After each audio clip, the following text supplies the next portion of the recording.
Don't be gay, Phantom. Don't be gay, can't be. Don't forget Ronan. Hello, Gay. everybody. It's Sunday. You know what that means? It's another exciting episode of Matinee with the Homies. And today we're going to be talking about psychological thrillers. Let's go around the horn and see how everybody's doing. To the birthday boy from yesterday, Ronan. How's it going? Fucking, I just turned 30 and already I'm feeling like I want to go to bed every night at 8 o'clock now, and it's so stupid. But You other just than started that, feeling like that? actually, you bring up a good point. Hello, everybody. Y'all know who I am. I'm Ronan the Crusader, as always, and we're here today with another episode of Matinee with the Homies, talking about psychological thrillers, getting really into your head and, just mind. You know the phrase. Whatever. You get the Mind idea. fucking. Don't look at body, me and like that, soul. Campia. What about you? Speaking of, what about you, Campia? How you doing? I'm doing just fine. Thank you, everyone, for coming once again to Matinee with the Homies. As he said, as the birthday boy said, we're going to be doing psychological thrillers. We're going to be discussing a movie called Mulholland Drive, as well as many, many others. So thank you for joining us. Like the stream, buy the merch, and AP, on to you. Yeah, I know it's gonna be it's fun to be here as always, and I mean, it's gonna be a trippy episode, honestly, because there's a lot of psychological shit in this movie that we're reviewing, and yeah, I can't wait to get into it, and let's go. Okay. So go ahead. before we get started, we got some stuff we want to shout out. So, Campy, if you want to shout out the stuff that we shouted out Thursday night for Carol Brown. Yep. She's doing I didn't even have the link up, Phantom. Carol Brown is doing comics books for kids. She's got a book releasing, and she's pretty much donating books as well as other things and her time to this cause. Carol Brown, AP, do you have the link at somewhere? I do have the link. Okay, Friend of the channel. Carol Brown, friend of the channel. So put that link in the chat. If you want to help out, help kids with literacy and stuff like that, and help get them reading more, click the link here and check out her work, because Carol's a good friend of ours here, and we just appreciate her work. So the charity book of fun is right there. Go check her out. Phantom always put me on the spot. But thank you again, Carol, for coming on and being a friend to the homies. And we're going to go into it here. So, psychological thrillers. This was the birthday boy's idea, so we allowed him to pop it up. So he wanted to do psychological thrillers. So I'm going to start with Ronan on this question. What makes a movie a psychological thriller and not some other genre?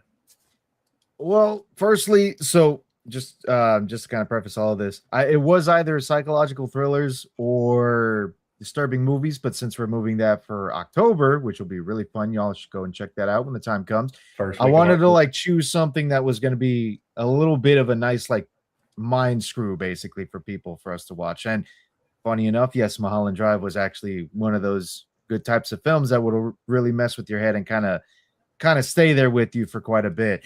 But for me, hour 40, you'll know soon enough.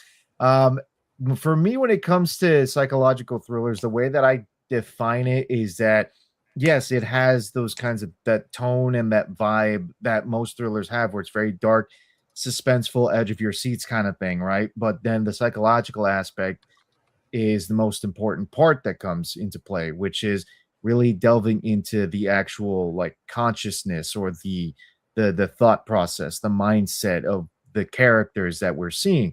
It's not just them reacting to outside stimulus that's occurring. We're talking about actually seeing inside of their heads, or starting to hear their thoughts, just so we can get more or less an understanding of what's happening.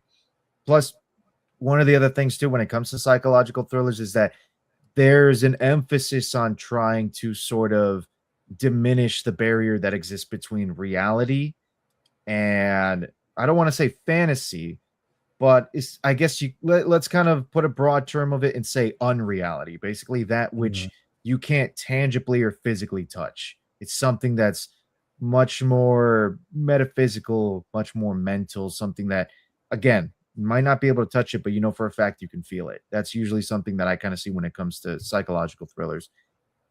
Okay, you got the touch, you got the power. It bridges there you it go. bridges it bridges from reality to insanity is what it is. You know, it's what it's perspective of the Mhm. story. Yes. You know, Yeah. like Perspective plays an important part. you go into a movie you're looking at it one way, and then at the end of it you see this movie in a totally different light. Mm-hmm. Like, you think this person's the killer? No, it's this person's the killer. It fucks with your mind so much. You're like you're hating this one person that you think is the killer the whole time, and then like at the end of it, no, it's this person. I wouldn't even really go with did killer aspect. I was going to say character itself because some of these movies I've seen don't have a killer at all. Mhm. It's just the mind fuck, like you said, of the Mhm. character's journey. AP, what Mhm. about you? What do you think of a psychological thriller? What do I think? Well, I have not watched very many psychological thrillers. So it's one of my lesser known genres, but I would say, I mean, it's a good genre. It's when done right, it's a very compelling. Can be a very very compelling movie, and I mean, this one specifically was great, and that I think Mulholland it's Drive, probably which we'll get into that. Yeah, we'll get into that. Three of them. I've only watched three of them that I remember. One of them was a Hitchcock movie, and but the ones that I've done right are absolutely like a mind fuck. They are like holy crap. It's like all that. They get you thinking, they get you second guessing, and they get you like absolutely like invested in what's going on. But then there's also the downsides of if you don't do it properly, it's not gonna land with the audience. Yeah. Right. And I agree with you completely there. Like it's one of those movies. Like when I think of psychological thriller, it's one of those that mostly it takes place in the person's mind or some form of their neuroses, if you want to call it neuroses. But if you're not invested in what's going on there, you're not going to enjoy this a movie like this because you've got to. That's where they've got to hook you. And you have to pay attention to. Yeah, this is not a genre. This is not a genre you can just watch on Netflix and have in the background. You have to. No, because if you're not paying attention, you're going to miss the little minute details. And you're right. That's probably why this genre is not as huge as it used to be. Like there's still movies coming out in here and there. Like I brought up a list from Collider, which was the last 20 years of movies, and literally knew none of them. I've never seen none of them. And I was telling the guys here, is it because that genre is kind of down, or is it because of something like, are they not done as well? Because it's a niche. It's become a niche. The Gen Z doesn't watch the screen; they do this while watching a movie. Yes, yeah. It's like the meme of the Subway Surfers ad where you get a video and then it's like bam, and then you get the gameplay and that's the Gen Z thing and all that. It's your mind is here. You have stimuli. You have active stimuli in what you're watching while you're listening to something and all that instead of watching it. Which psychological thrillers, you cannot do that because there could be like a knife in a far background of a scene and all that that matters later in the movie. You could easily miss if you're not paying attention, or even if you're not not even fully focused on anything and all that. And that's the thing about psychological thrillers is like you have to be invested. Like let's be honest, I went to the bathroom for like 1 minute, came back and was like, Ronan, what's going on? Ronan, did I miss something? So I agree with you completely with that. So AP, you're probably not. Me and you, I'd say me and you are the least likely to really be a psychological thriller people. It's not really my genre. It's not really your genre. Phantom, you're into it. Ronan, that's you like it a lot. But let me ask this: what do you think the audience are the ones that audience for this? Why do they are drawn to these unsettling, anxiety-inducing movies? Like what narratives? Why did this genre? Why are they attracted to this genre? What brings them into it? You know what? Let me let Phantom go first because I know he's got this one boiling up. I'll let him go first. It's the tits. So hey, a lot of psychological thrillers, they do use a lot of nudity in these movies to draw people in. I mean, So, you're not wrong. Okay, so Yeah, it's so not what- just that. It's Yeah. not just that. Sometimes they use it as a literal metaphor, as in like someone's like Yep. fully stripped away of something and all that. And Yep. Mhm. Well, actually, no, so okay, we'll talk about it once we actually talk about Mulholland Drive. But my perspective on it, when it comes to like why people really enjoy these kinds of films, I would hold say on, Phantom, do that again. it has to do with the fact that it has to do with the I fact mean, that red hots, motherfuckers. I ain't doing These- nothing else. these kinds of films delve into taboos basically, and a lot of us, we enjoy films that are normal and talk about things that we know about, that we enjoy and that we like and appreciate. But when we're talking about films that actually jump right into like taboos, like for example, one of them of course that we're bringing up was nudity. Especially over here in the West, nudity is kind of a big taboo for us, where we don't like the idea of people just kind of walking around bearing it all like normal. And obviously that makes sense. But when we're showing nudity in like a very private or intimate scene or setting, and depending on how it is that it's being presented, it could be seen as something that is, as it's meant to be, intimate, or it's something that feels more disturbing or for more unnatural because of the more or less the extenuating circumstances in which that it's being presented. That's one thing. One of the other things could be something as simple as crime. You know, like when you're talking about a murder or the taking of another person's life, then you start delving into why that's even happening in the first place. Some people start explaining that their modus operandi for why they take another's life is sometimes some real twisted reasoning. And like Yeah. you start learning about why these people's heads are really messed up. Again, one biggest thing, taboos, is why I think people enjoy this, because It from a safe Well, from the safety of your house or from a theater, you're able to actually explore these kinds of things It- well, without without really- without it being into your own. but real it's life. not. It's not just taboos. It's sorry, Phantom, but it's not just taboos. It's exploring the psychology of the human mind in a very thorough way, and Yes. it gets you questioning. Like, wait, could I be like this, or like, In- what does it It's take to be like invasive this? even is how they Yes, explore it. it is the art of making you uncomfortable with Oh, reality. yeah, Is yeah. what Right. it is. 100%. Like there's movies like we're gonna talk about Yeah, go on. Mulholland Drive later on, but there's also like sexuality in movies, you know, that they use that makes people uncomfortable. The crying Uh, game. yeah. Oh yeah. Also, it's we were talking a little while ago, like the Gen Z aspect of it, like, you know, like looking at stuff. They're not as popular as they used to be, because you have to definitely look at a movie, and if you blink, you will miss. Well, you know, AP and Reverend, shout out Reverend. Like if you like blink and you miss it, it throws you completely off of the narrative of the movie. Like Mhm. like a prime example, say like two people are in a room and there's like foreshadowing of something in the room, like AP said, the knife earlier, right? Like several movies, like there's an object that's always in the background of the movie. It ends up being either Chekhov's gun. honestly, you don't know, but it could be the murder weapon, or it could be what solves the crime to the movie. It's something important. It's something completely important to the narrative that could be an everyday object that you don't think Yep. about. Well, I mean, So like, in the background, it could window. just be like, yeah, Your it could be a window, a door, a be key. It could be a hammer. carpets. It could be anything. Mhm.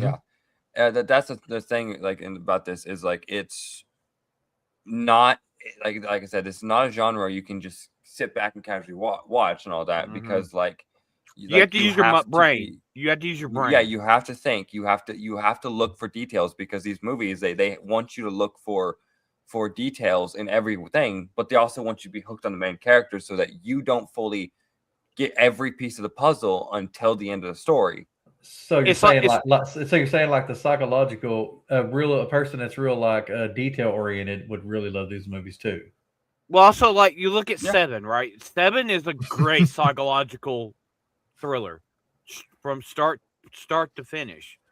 Like you have like so many aspects. You have the religious aspect of the crimes. Mhm. You The also 7 deadly have sins. you also have the killer himself leaving like clues at every crime scene I of who won't he just say the is. killer. I won't say the killer. The antagonist of the story. Yeah, Yes. yeah.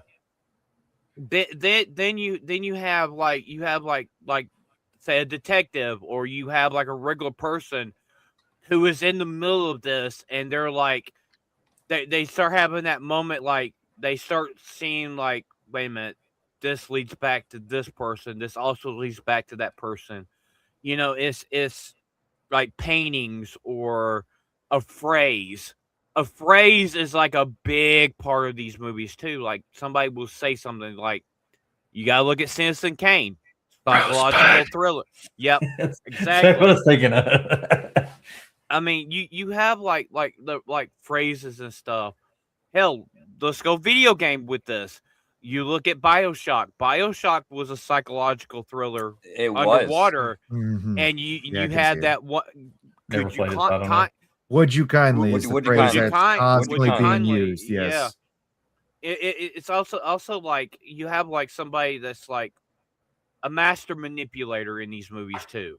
Somebody pulling he's the Not the puppet necessarily. The master. master manipulator could also be the person themselves in their own mind.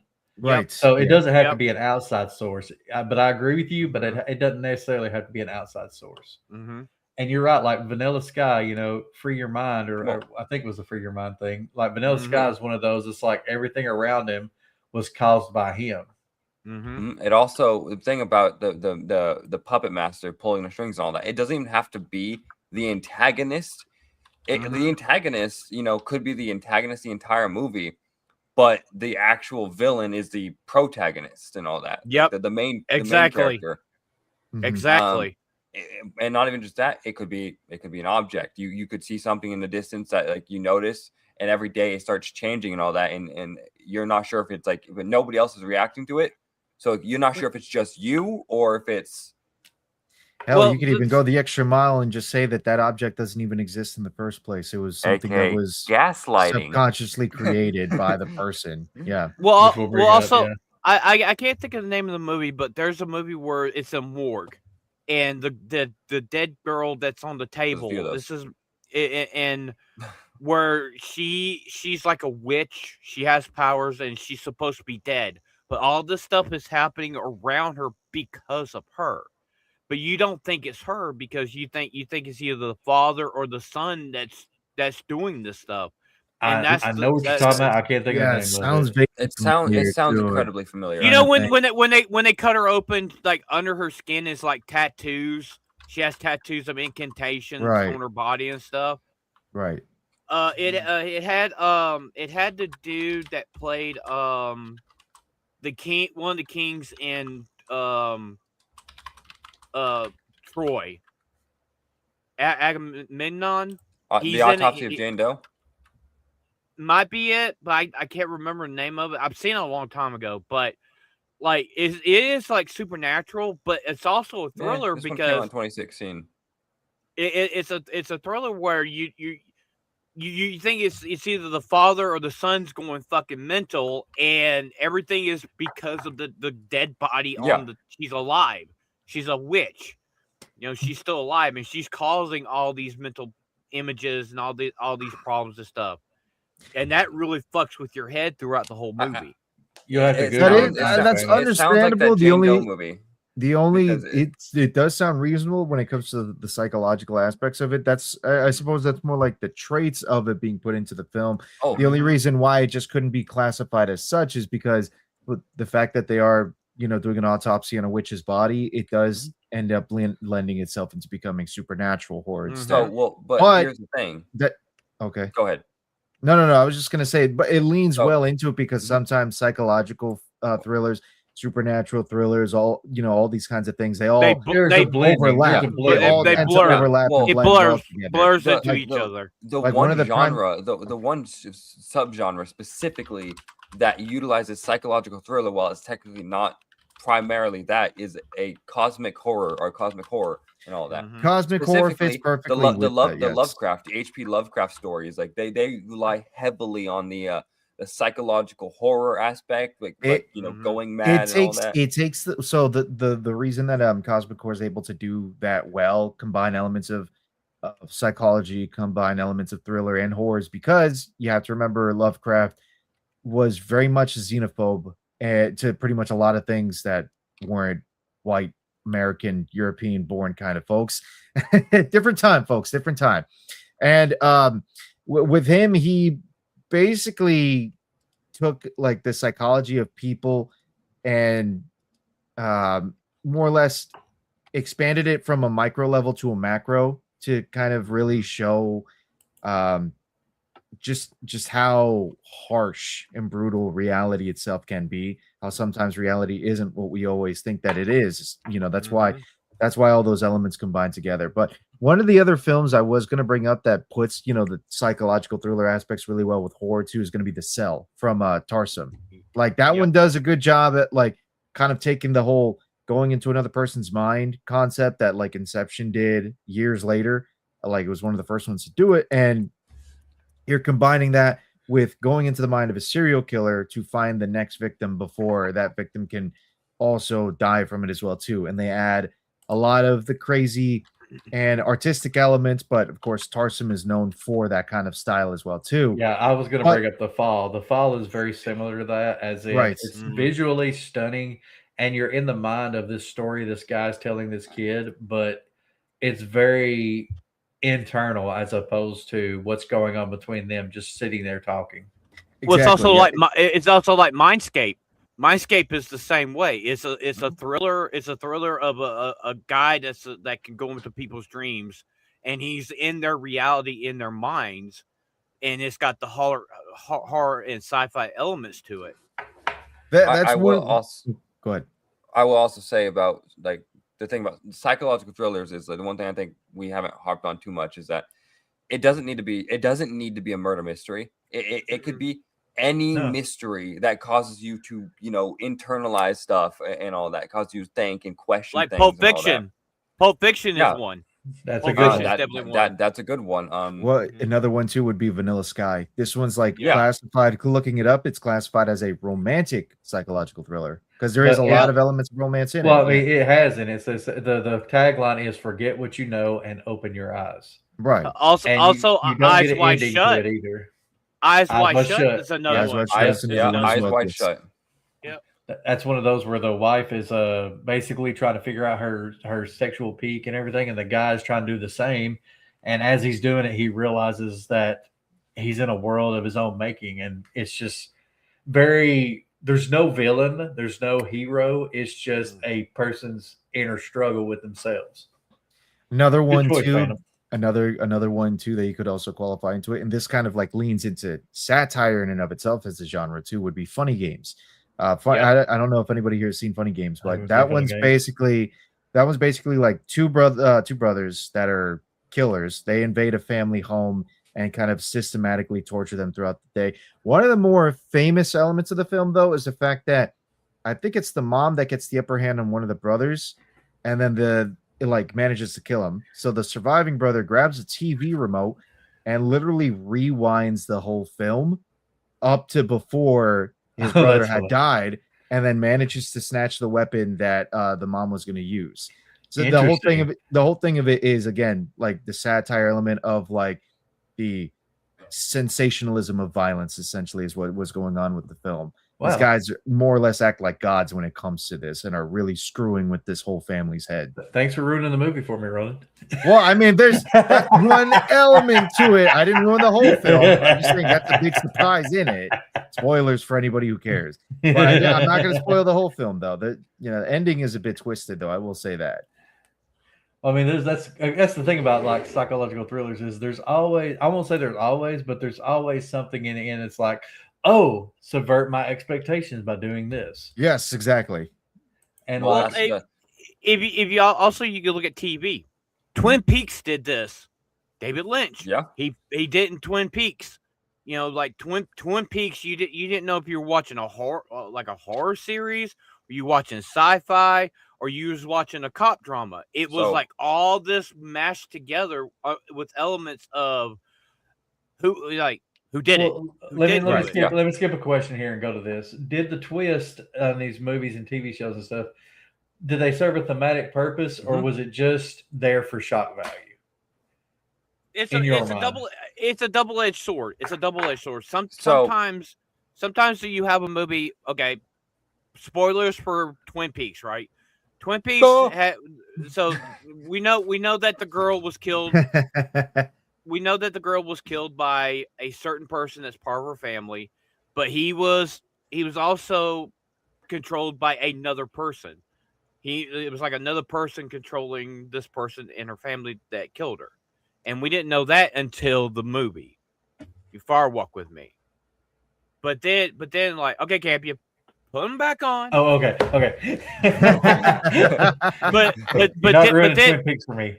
But the thing is, like, you have movies where, like, you're wanting the payoff, right? You want the payoff, but the problem is that when you get that payoff, the gore factor or how that twist ending happens, sometimes it falls flat because it's so far out of left field, it doesn't make sense to the story. I agree with you. I'll give you one example of a movie I really, really freaking enjoyed until the last reveal, if you will, The Substance. Yep. I think The Substance was an excellent movie I have until not the seen that one ending. yet. Big thing that happens at the end. Big, you know what I'm talking about if you've seen the movie. That whole scene of the final singing at the end is just like, what the hell did Makes I no just? sense. It Yeah. doesn't. It makes So- sense, but it's stupid. It's like the reveal was just unnecessary. So, like, I Okay. wish I could have cut off before that happened. So- Prime example, The Village. Prime example, Yeah. The Village. So Like I have that twist ending is like, okay, so they're in modern times, but yet we thought they were back in the 1800s. See, I called that 5 minutes in. So because of how M. Night Shyamalan is, you're looking for the twist so early that you find it, and it's just like, okay, well, surely Yeah. it's got to be something else. Nope. so Well, I I do have a mean- question. So hang on. Yeah. we all know about, like, the most popular directors and all that, like, like Alfred Lynch. Hitchcock and all that. Yeah. Lynch, David and, Lynch, M. Night Shyamalan. do you think there is a current day director operating now who is, like, popular enough to be on their levels, or is that Darren Aronofsky would be the closest, I think. I was going to also suggest Gaspar Noé, the guy that directed Irreversible. He also directed another film a couple years later called Into the Void, but I haven't like seen he's- films from him recently. I was gonna say, I feel like he's more the 2000s version, whereas Yes. Darren Aronofsky is still making films today. Right. No, yeah, I would agree with see you that. if you took this back to like 2005, 3, something like that. And Irreversible, yeah, a decent movie, a decent thriller, a real f up of a Which- scene halfway through. Of course, yeah. because of the audience. I don't think you'll see companies like Netflix making movies like psychological thrillers that are really actually good. I know they have Well, they I had still Shutter think- Island on there, but that's not a Netflix production. That's No, I still think there can be certain directors, like for example, Ari Aster. If anything, Ari Aster is the guy that directed Hereditary, Midsommar. But the only issue is that he lends himself more to the real Horror. disturbing factor and the Yeah. horror factor than it comes to the Well- psychological aspect. At least when it comes to like the psychological films we've watched, there are some disturbing elements, but they don't try and kind of use those similar such to a degree, you know. Amityville Horror. Like that could be both horror and psychological. Well, Okay. if you ahead, think Pam. about like who directed The Dark Knight? Nolan. Christopher Nolan. Yeah, Nolan. Christopher Nolan. He could have he did a lot of psychological thriller movies, but then he switched direction. I mean, He moved more I to don't the know. conventional. I won't say aspect, he yeah. switched direction, because if you look at Dark Knight, you have the mind. You don't go into the mind of them, but you have the psychological of the Joker. You have the psychological of Two-Face and how his life becomes what it is. and so I think Batman he's a little still- bit. so Yeah, I think he's still there. I just don't think he's put it into a. I'll say a good example of a psychological thriller that people don't really think of. It not really that it's primarily psychological thriller, but Interstellar. delves Mhm. into the mind and all that of the main character, of Matthew McConaughey's character and all that. And like, he's kind of the missing puzzle piece throughout the story that like you don't fully realize and all He's the that. And MacGuffin. He's the MacGuffin of the Yeah. stories. Just call it what it And was. it's not full psychological thriller. It's a sci-fi movie with psychological thriller aspects.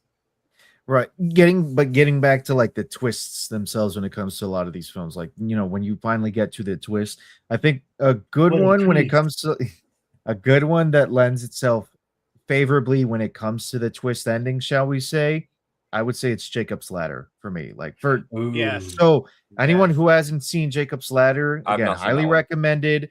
I Oh, won't dude, spoil it yeah. completely, but let's just say that the film basically centers around a mailman who's now come back from Vietnam. And while he's back in New York, while he's back at home, he's starting to see a lot of horrific visions like demons, Mhm. monsters, certain things like that. And the further that you go through the film, the further you start to realize that something really isn't right with what's going on with Jacob. Yep. Again, I won't spoil it because AP, you haven't seen it, but it's a movie I highly recommend. Every time I think of Jacob's Ladder, though, I think of the one video from Metallica. If you've ever seen, Yeah. it. I have. No. But, I remember the one scene in when they're dancing. Yep. The girls. I know which one you're when he's dancing with Jezebel. Mhm. I will say this. So going back to what the question was about, like shock value or like and all that. Yeah. Sometimes a good director can use shock value as a complete, like, you know, not plot twist, but to pretty much trick the audience into thinking, oh, it's something else, Mhm. and then the major reveal will be Well, like, that's bam, what- it's this. Well, That's what You- M. Night Shyamalan is known for at this point. right, exactly. Hell, Sixth Sense. Sixth Sense Sense is is probably another one. one. His One of the first biggest one ones. and only Great good movie, one, yeah. I would say. His only Yeah. good movie. The only thing that pisses me off is I got ruined for me before I actually saw the movie, so it wasn't Ah. as poignant as it would have been if I had not have known. Like But I mean, bringing Well, like Dark City. Dark City is another good Dark City psychological. as well. I would too. consider I consider that more horror noir. horror noir. Okay, that's an interesting way of seeing it. Yeah. Never thought about it like that. Which But noir great- is another genre that utilizes That- a lot of psychological aspects. Yes, Yeah. you know it does. Again, bringing back funny games as well, not to spoil the ending, but there's also a pretty wild twist ending on that one as well too. I'm not saying it. I will not be saying it. You know, highly recommend to watch it. But like you say, AP, it's one of those films that the director likes to use. The director likes to use to really, like, you know, kind Mind of games. shock the audience and more or less use it as like a gotcha against the audience. It's like, you enjoy this level of violence, you are desensitized to it. Let's see what happens when we really drive, you know, the notch up past the barrier and see how you'll really enjoy it, kind of thing. Like some directors like to have the audience involved and like really stick it to them, basically. It's like Sunset Strip. Sunset Strip is a good psychological thriller. You know, it's during the 30s, and you're a cop trying to solve a murder, When and Phantom it's wasn't like a grown adult. it's so many twists in it. But then you have like on like the opposite of the spectrum. You know, there's a lot of movies that are out there that try to hold your hand, but it's leading you down a different path. You get that a lot in these Like, oh movies. yeah, like you're going to go down this way. Oh crap, what'd you go over there for? Mhm. And sling you that way. Agreed. I agree with you there. The bait and switch is a really it's good bait term and for it. switch, but it's like it's Mhm. and AP, you brought this up earlier. It's to do with gaslighting, and it's like some things you expect here, but then oh no, we're putting you here instead. And so my next question: how do these movies use gaslighting to disorient both characters and the audience? Like, you know, you're expecting this, and then they throw you down that other path. What it does is some movies will have you focused on either a person, a place, or an object the entire time, and it's something else that's like Red Like- herrings. like- Red herrings. yeah, that's red the red that's herrings all the the time. Ginger that's herrings, the just herrings. just herrings. And That is and the device Hitchcock that was they like to use. Yeah. Basically. Hitchcock was the master of this in Mhm. Psycho, Rear Window, Vertigo. Vertigo. Vertigo. I mean, Vertigo, probably the greatest of his films next to the birds. That movie right there took a guy's phobia. Bird. I prefer Rear Window. I'll be honest. Rear Window, I would say, is my favorite. Yeah, it took his phobia, right? His phobia of heights, and literally used it. It used it as a plot point throughout the movie, and then it's like it's like Hitchcock. Hitchcock knew, like, Hitchcock was a brilliant man. I mean, he had people on the set. He had psychologists on the set saying, okay, people fear X, Y, and Z. He would throw it in the movie because he knows that the general audience would either be scared of A, B, or C. And he was like, he would pick and choose. And he was scared of birds, so he made a movie about the birds. Yeah. So I have a question. Do you think a director is better off if they have like have an actual irrational fear of something? Like a phobia? Like for example, we already mentioned it. Freaking Lovecraft, H.P. Lovecraft had a massive irrational fear of literally everything, and so like he wrote that into his stories, and Lovecraft, friend of the channel. God damn it! as well as his cat. All right, his cat is also a friend of the channel as well too. No, actually, you bring up a good point though, AP. If a director needs to have a specific or a particular fear when it comes to making these kinds of things, maybe it's not so much a fear of it, but just an understanding of how the human mind works. Well, I was gonna say, if they do have a phobia to it, they know how to bring that fear out of a screen. Oh yeah, of course. I'm scared of heights, and Vertigo did kind of like it takes you to that uncomfortable place of like, I know what it feels like to have that vertigo feeling, that like movement of that you're not in control of your body at that point. So it's like, I agree. I do think, yes, I don't think you have to, as long as you have a understanding of it, like you said. Yeah, right. But I do think visually it does help to have that phobia. Like someone with agoraphobia is not gonna understand spiders. I'm just kidding. I'm just making a joke. Acrophobia.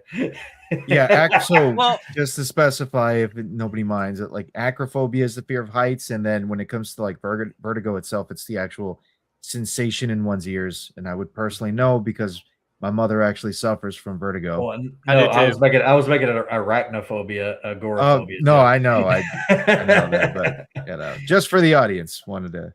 Well, but also, I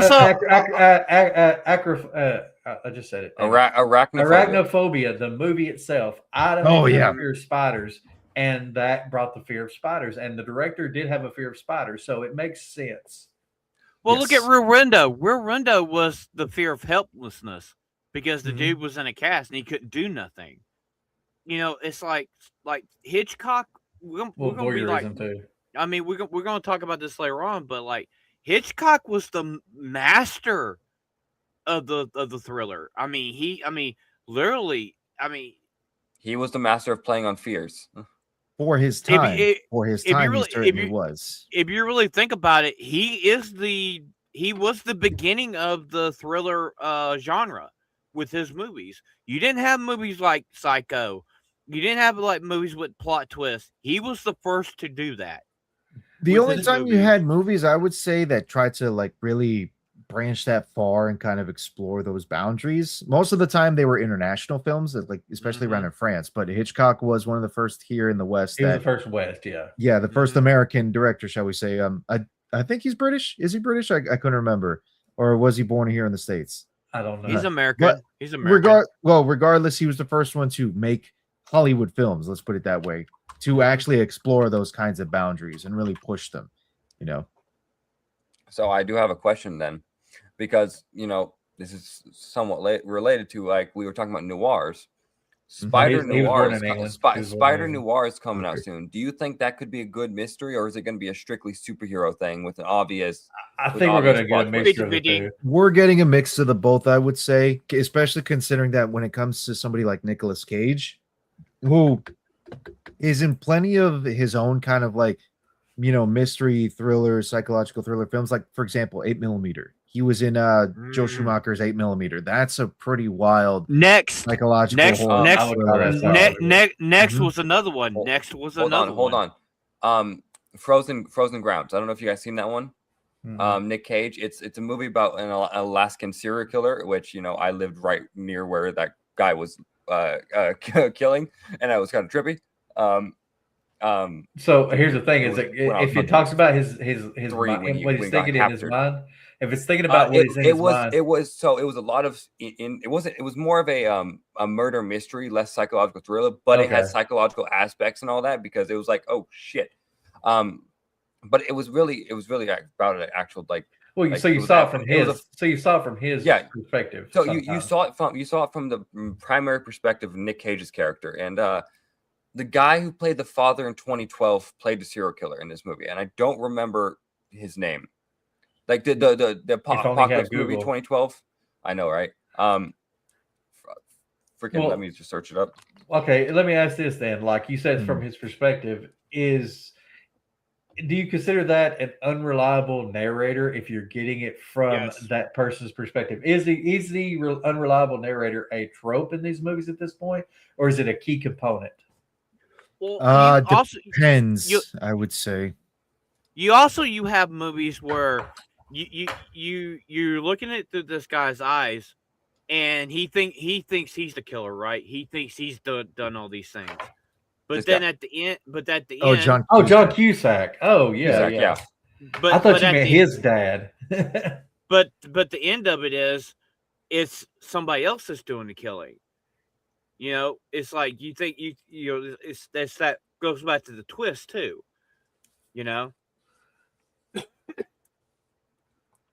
I mean, it depends on, like you said, I think it's all about, yeah, I choked to death. That's what you get for smoking. No, it's the red hot. It's the red hots.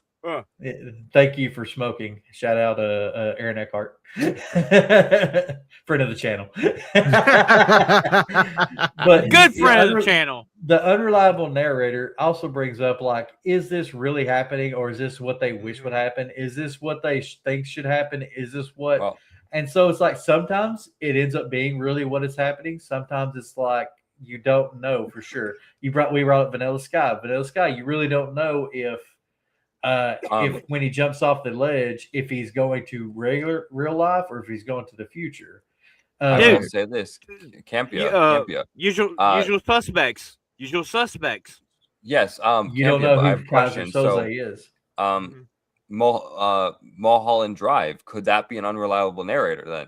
100%. Yes, not to delve too much into it, but it absolutely is, considering the twists and Yes, everything that yeah. we find When he out towards the tweets. end. Tweet.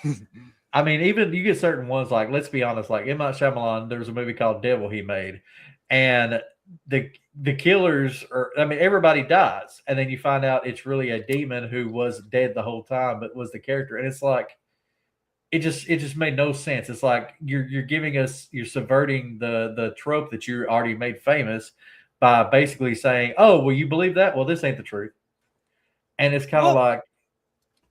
Well, what was the movie that Johnny Depp did where he was that writer? The Secret Window. Yeah, that was a good psychological thriller. It was decent. I think they really underutilized. I forgot his name from Oh Brother Where Art Thou?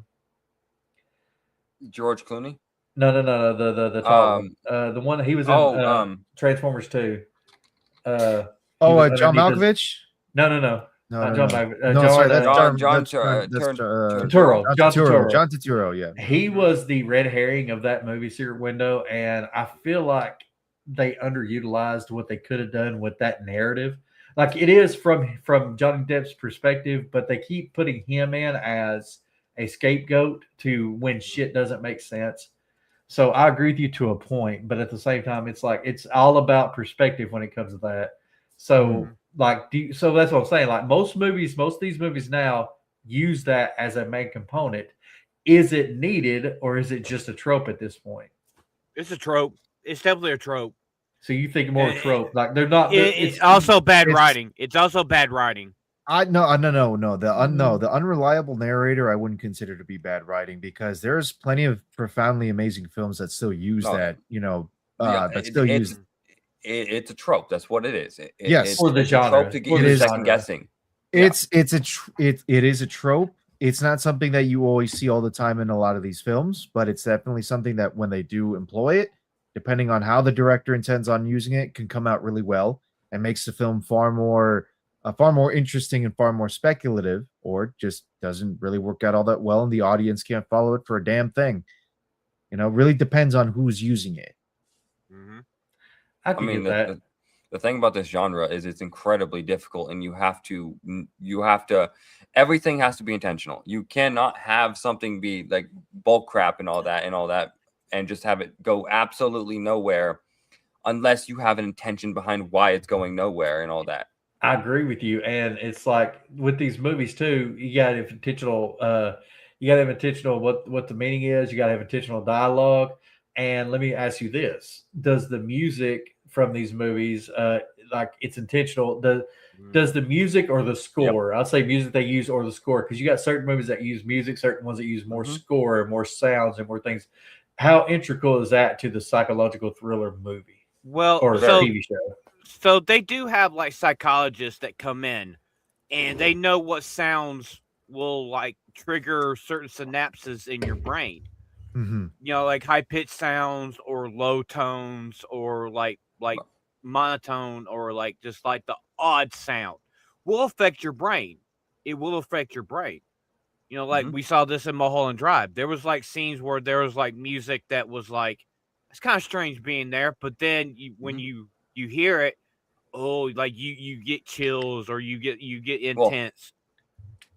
When it showed the dead body, we got. I'm not going to give a really specific example, but like horror does this quite often, where like right before a massive scare or a horrific thing, the music usually winds out to where you hear no music. You hear it's just complete silence. You hear and then boom, you get a sudden reveal of something, whether it's a jump scare, whether it's a murder scene or something like that. You see something suddenly, and then that's when the music just goes boom. So let's talk specifically about Angelo Badalamenti, who's the composer that works closely with David Lynch. So he is the composer that did the music for Mulholland Drive. He also does music for Twin Peaks. He also does music as well for director. What was the other one as well too? For several of Lynch's works. Lost Highway as well. He also did it for Lost Highway. But Lost Highway, I will say this for Lost Highway. Lost Highway felt more like music they were using for the scenes as opposed to the score, but the score was still there. Yes, of course. But the way that he tends to do a lot of his scores, from what I noticed, he combines a lot of elements of like drone and dark ambient music as well as jazz and some more like orchestral kind of tunes as well too. Yeah. He likes to combine those two to give the atmosphere of the films this very eerie yet kind of classy, I agree. Like you'll hear jazz and then you'll hear like glasses in the background. Yes, or something. Exactly. Yes, he does a really good job when it comes to trying to present the atmosphere that he wants to when it comes to these kinds of movies, like Lost Highway and Mulholland Drive, notably, because the setting for those films is going to be in the Hollywood, Los Angeles area, where you're really seeing like the glitz and glamour of all these celebrities and this kind of industry. But Lost Highway, 44 minutes and 3 seconds. Patricia Arquette. But underneath all that glitz and glamour that a lot of us know on the surface, we also know about the more dark, seedy, wretched, sinful kind of underbelly that exists with Hollywood. So he still adds the musical motifs that would help present such a sentiment to it. Like again, the dissonant sounds, the screechy chords, anything like that. Being a music dude, I kind of know some of the terminology of it. That's why I'm using that. Or even something as simple as like what Campy is doing, just like the nice little clinking or tapping, just weird noises that you hear out of nowhere. Yeah, something like that. Really good stuff there. I agree. It's like I'll give you another example, but not with him. It's the Silence of the Lambs. When you first see her walk through the prison and Hannibal Lecter, you get no sound except her feet walking and clinking. And then as soon as you get to the route when it's getting to Hannibal Lecter getting seen, you get the little sound of the so you get the tension building. That these movies, a lot of these movies, like unsung heroes, are the music composers. Yes, Howard Shore, by the way, that was Howard Shore for Silence of the Lambs. Howard Shore, okay, thank you. Go into Silence of the Lambs. The thing about it is, when you see him, you don't see any graphic scene and all that. You just see him standing there casually. Welcome to. But shout out to Anthony Hopkins, legendary actor, friend of the channel. That's honestly, I'll be honest, Silence of the Lambs is probably my favorite psychological thriller. It's a very solid film, and I'm not a fan of Jodie Foster. But that movie was so good. I will shout out to Atomic, who's a Buffalo Bill. I will say, a question. Do you think a movie like it has the narrator, The Great Gatsby? Do you think that has psychological aspects, or is it like? Because it does have a lot of like you're in the mind of Tobey Maguire's head for the movie and all that. Well, again, he's the narrator, kind of exploring what's going on with Jay Gatsby himself. But you can't really call it a psychological. It's why I said psychological aspects and all that, because like psychological aspects, sure, and he does use a little bit of like flowery language. But I guess the thing when it comes to The Great Gatsby is that it's more of a period romantic piece, is what I would put it. Romantic. I'd say more fantastical. More fantastical than the Baz Luhrmann one definitely is more fantastical because he's well known for that, larger than life. Oh, that's what I thought he was talking about. I'm talking about the Tobey Maguire one. Yeah, that's the one with that's the Baz Luhrmann version. I was thinking more like the older one that had Robert Redford as. What is his name? What is the guy who played Gatsby? Leo DiCaprio, bro. Yeah. Shout out to Shutter Island. I mean, that's another one that we don't. That's one. That one actually is a pretty good one. The Departed. The Departed. I would consider that more action, crime thriller. I would say crime thriller, but yeah, that's definitely. But there's elements of it. Some elements of it, especially considering characters. Okay, so you got one that's a cop playing a rat. You have a rat that's playing as a cop. Basically, that's usually what's happening. So these two are both like really having to deal with that pressure and that kind of life. But yeah, you can see it. Hey, The Shining. The Shining is a good psychological thriller. It is. With horror elements. I would say with horror elements. No, I'd say it's a horror with psychological thriller elements.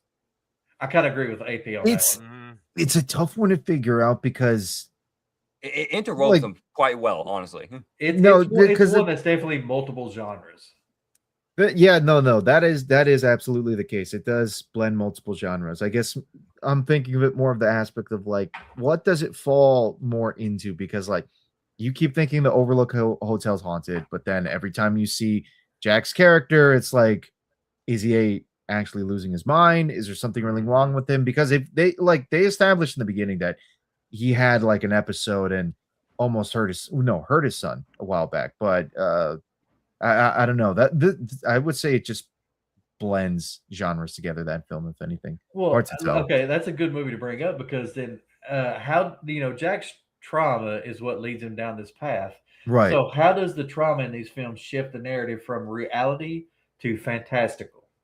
Like how you start out, in a full reality world, but then it goes into this I guess you call it other universe. Coping. Right.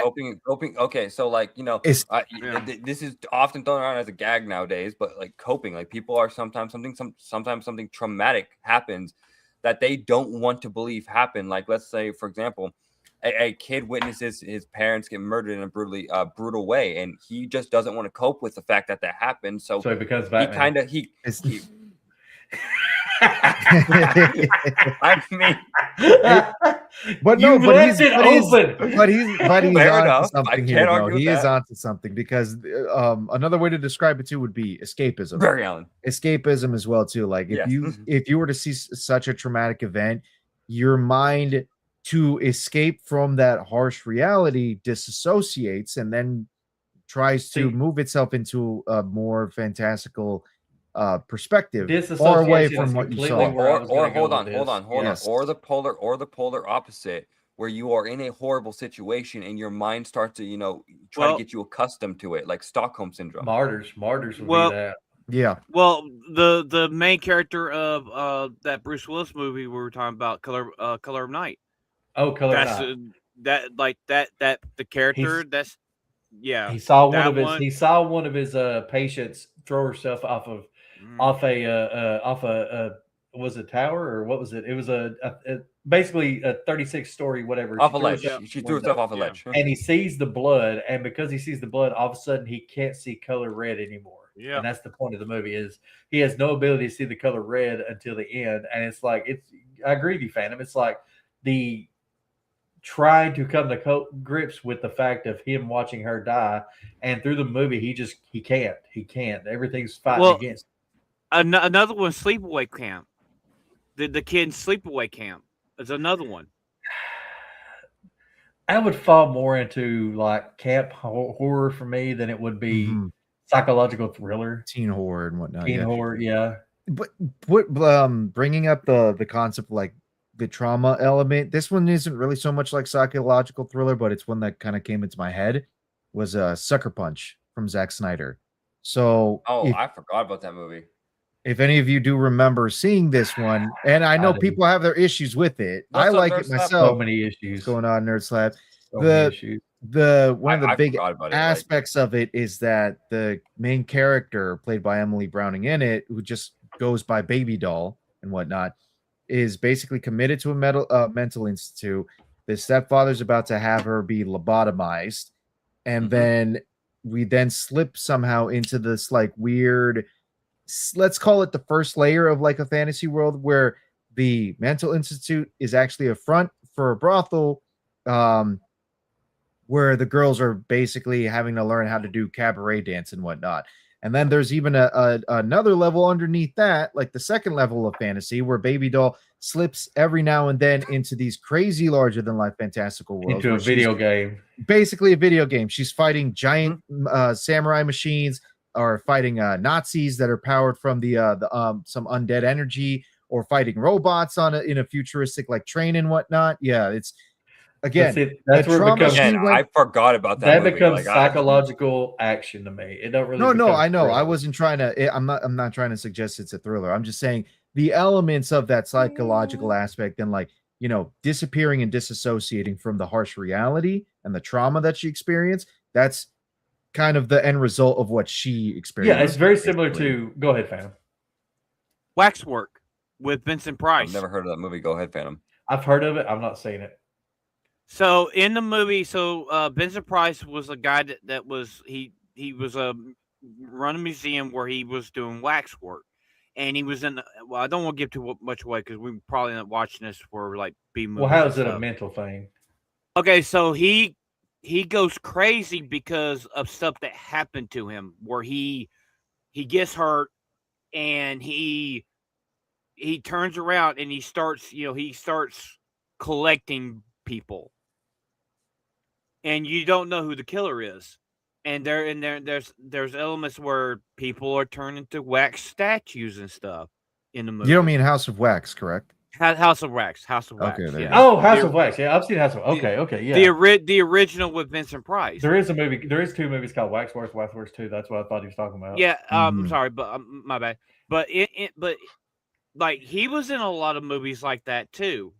Yes, during his but a lot time. of Vincent Price movies I consider horror more than psychological horror. Or I mean, psychological horror more than psychological thriller. Because, like you said, usually there is a killer. Usually there is a character that's doing everything. Whereas in a lot of these movies, there's no separate character. You are the character, or the character is someone you created that's not existent. Okay. Like Vanilla Sky. Like Vanilla Sky was a good example. This traumatic event happens, and he basically is deformed and wears a mask through the whole movie, but yet he's not deformed at all. It's a mind thing that he has to get over. And it's stuff like that where it's like there was no anything wrong, there was no anything good, anything bad. It's just this is what he took from that happened. Right. So let's move on. We talked about different directors, different people, M. Night Shyamalan, other ones. I want to ask this question, and we can discuss it as well.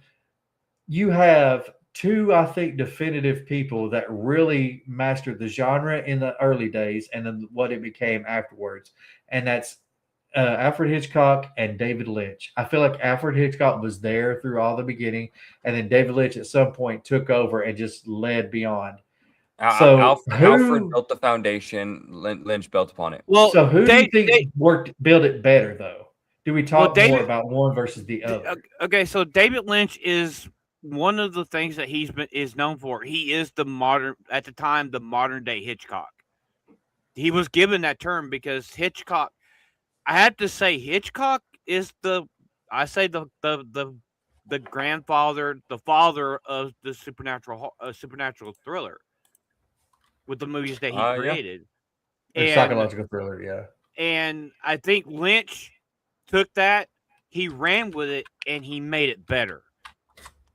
So what I'm gonna do is I'll probably play devil's advocate this once, because normally I would kind of agree, especially when it comes to David Lynch. But the more that I think about it, the more that I see that Lynch does kind of more or less perfect the psychological thriller, sometimes horror aspects as well too. There are, however, at times where the way that he does it does tend to go either over exaggerated, over the top. Yeah. I won't say that he goes and leans into like some of the, visceral or graphic kind of perspectives of it, but he definitely tries to push it more to a level where general audiences might get a little lost at times. So it's hard to kind of keep up with it. Hitchcock, on the other hand, was able to present a lot of this psychological stuff while still doing it in a sort of restrained and, for the time, not as super advanced tongue-in-cheek element, shall we say. A tongue-in-cheek way. Well, filming elements was not there like they are now. So I get what you're saying. Like he took what little he could do and made it into something. That's exactly. That's the point that I'm trying to make. He utilized his limitations to be an advantage. Like nowadays, directors don't nearly have as many limitations as they did when like Hitchcock was at the peak of his career. And he died in 1980, and that is about the time when David Lynch came on. So you really kind of get when he died, people were looking for that next Hitchcock. Yeah. And right. I will say in a second somebody else, but I do feel like from that point on is when you started to see the real rise of Lynch. Like he was trying to make stuff in the 70s, late 70s, but in the 80s is just when he kicked on. The only thing I would say about any of that is I will say Stanley Kubrick, I feel like he was the in-between, but that was because he was also – David Lynch never met Alfred Hitchcock, but Alfred was friends with Stanley Kubrick. David Lynch is friends with Stanley Kubrick, so he was till he died. There is a connection. There's that he is the bridge connection, but I feel like he didn't get the level that we feel David Lynch is nowadays. Mm-hmm. Yeah, of course, he was also a freak. But I mean, Stanley Kubrick, he's kind of in this genre as well. But I will say, David Lynch, I feel like has built something that Alfred wishes he could have done. Like, yes. We go back to Rear Window, we go back to Vertigo, go back to The Birds, go back to movies that he made, but he took the same narratives and built them into one single story, whereas David Lynch is building 12 different stories from one story. Right. Not even 12. You can say sometimes 15, because I mean, just like taking one idea and going here with it, as opposed to Hitchcock, who would have gone here and here. And that's it. I mean, I know we're going to talk about Mulholland Drive later on. Like Mulholland Drive had Mulholland Drive had so many. It went many directions, like branching storylines. The interesting thing, though, is the more that I thought about it after we watched it, all those branching storylines. Okay, sure. Yeah. So, do we all agree? Grandfather Alfred Hitchcock, and then the new generation would be David Lynch. Yes. Yeah, I would agree. Actually, Yeah, I would say this. Actually, I would say that the current generation of moviegoers, which is like Gen Z at this point, like millennial Gen Z, don't really have a psychological thriller director of their own. So like they go back to like David Lynch and all that. And like, I disagree, but yeah, I still say Darren Aronofsky is the one. Like he did The Substance, he did other ones. I think he's the one. I will say maybe he has going to forward work will be. I would say he has to work a little more, maybe a few more movies and all that. But he could be, like, he very much could be. And I'm not going to like say he can't be, but like ultimately, Right now he's not that level. as Yeah, we he's not that stand, level. we don't have a Hitchcock or a Lynch No. of our time. Okay, so we went over that. Speaking of David Lynch, we went, like you said, we watched Mulholland Drive. Ronan, go ahead and start. I was surprised because I thought you and Phantom had seen this, but it turns out Phantom was the only one that had seen this movie before, and he really didn't remember it a lot. So, Ronan, since this was your birthday wish, what do you think? What'd you think of it? So finally having the chance to watch what is considered one of David Lynch's most popular, most well-known films. Well, it won Best Picture. Yeah, exactly. For me, oh God. I was kind of like, oh yes, spoilers for anybody who hasn't seen this like 25-year-old movie now at this point. But I was kind of left not left 100% speechless on the whole thing, but I was almost lost until I started actually putting a lot of these pieces together. So let's go ahead and go through it right now. Naomi Watts' character, who we are initially introduced as Betty, she's an aspiring actress. She wants to come into Hollywood and get, into acting and everything of the sorts. But then she encounters this other lady over here who's known as simply Rita, until they, learn more and more about what happened to her, because she got into a car accident, had amnesia, couldn't even remember her name, assumes that it's Rita. But then they find this other person who's living in an apartment close by, known as Diane, I believe it was the name, or Diana. Diana, yeah. And while they try and figure out what happened with Rita here, there's also a lot of branching storylines, like what we were talking about before, branching storylines that are occurring. There's a director who's being threatened by the mob, or some weird variation of the mob, because you had a tiny man in the chair who kind of looked like Campia. The California mob is what it is. But they were basically telling you will do what I tell you. They were telling the director to hire one specific actress for this film that he's directing. Mm-hmm. All the meanwhile, his bank accounts are being frozen, his credit card accounts are being frozen, the money's taken away from him by this mob. So he's more or less forced to have to do it. Before he does, he meets with this cowboy who tells him to have to go forward with this. And while that's happening as well, you're forgetting something. The cameo of Billy Ray Cyrus. Yes, there was a cameo by Billy Ray Cyrus, which was pretty weird.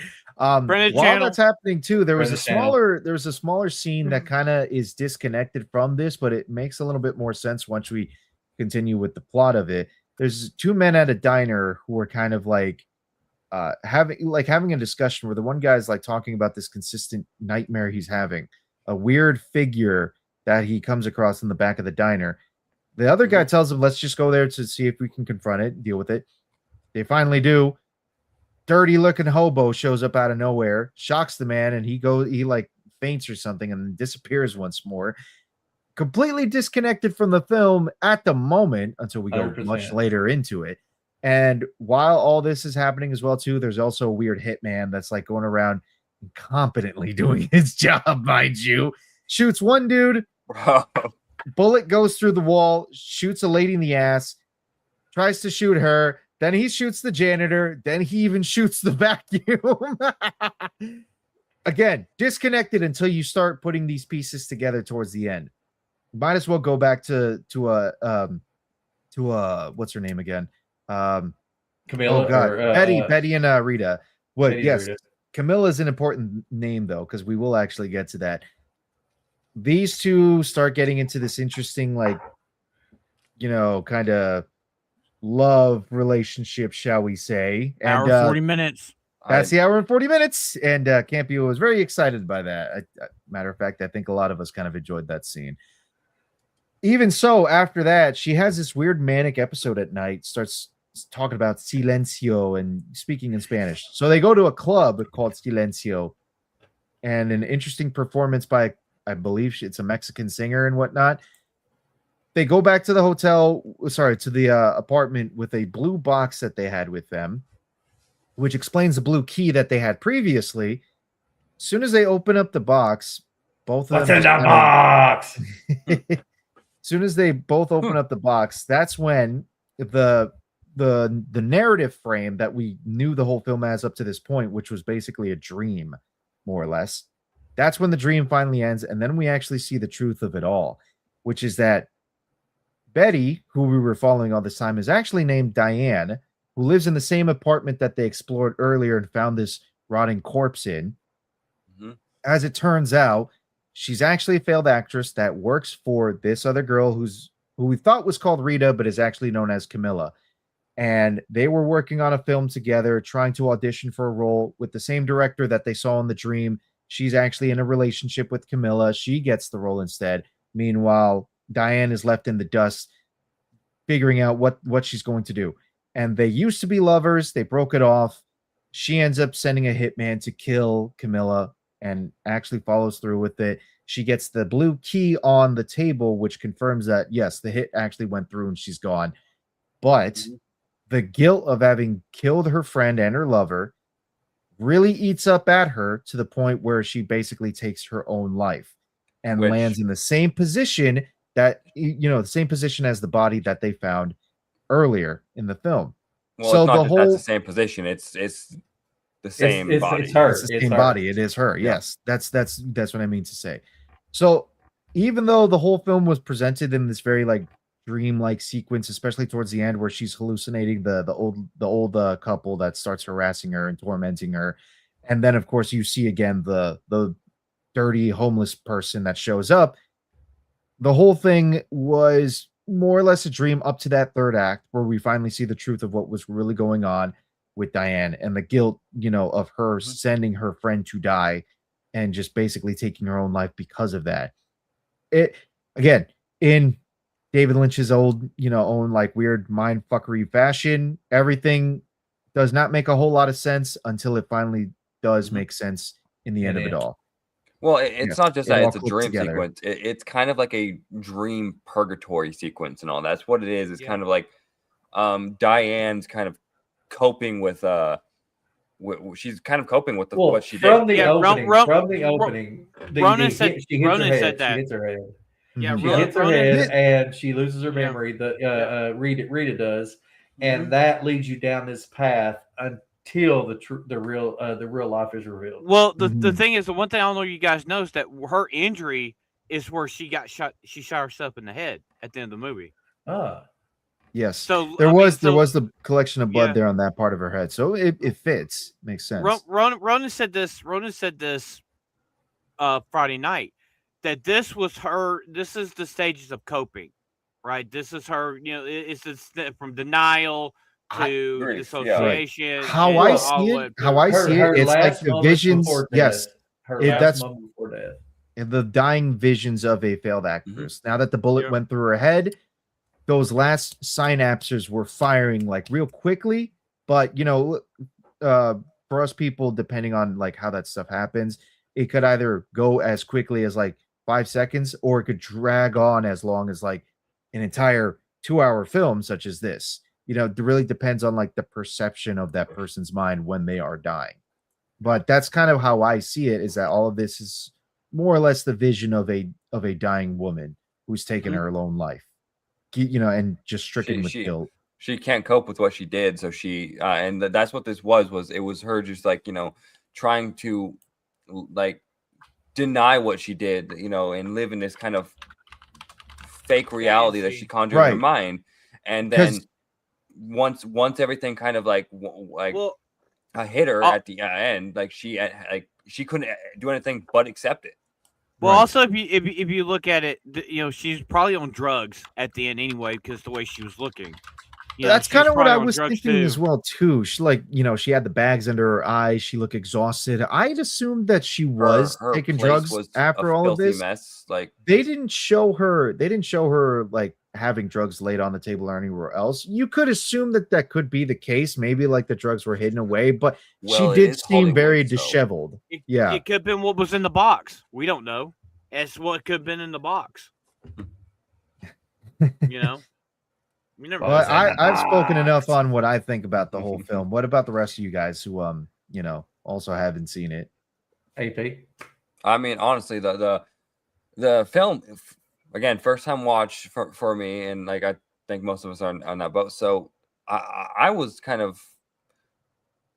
unsure a bit because like I don't really watch psychological thrillers and all that. So I was a bit unsure about this film, but I will say absolutely, it was a good movie. It has you invested. It's a little bit of a slow burn at first and all that, but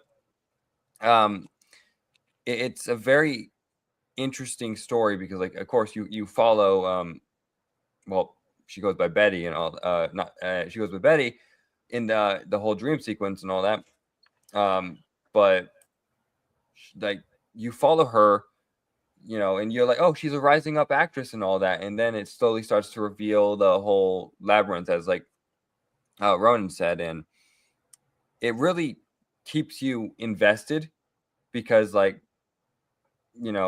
it's I mean you see the director and all that who he's struggling all that, and again Billy Ray Cyrus cameo because Don't tell my heart. yeah but it's a very good movie. And then like of course that cowboy who's just in it, and then you see him in the background at one point just walking about, and it's a very good movie.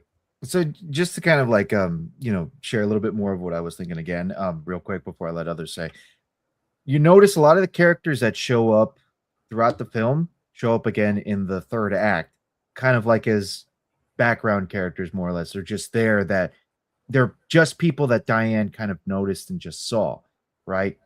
So you can only conclude from that the dream that she was having earlier in the whole film, she was trying to fill up with people that she had seen in her daily life to kind of conjure up this whole new world to basically deny that reality that she had to live through and kind of escape from it into something else.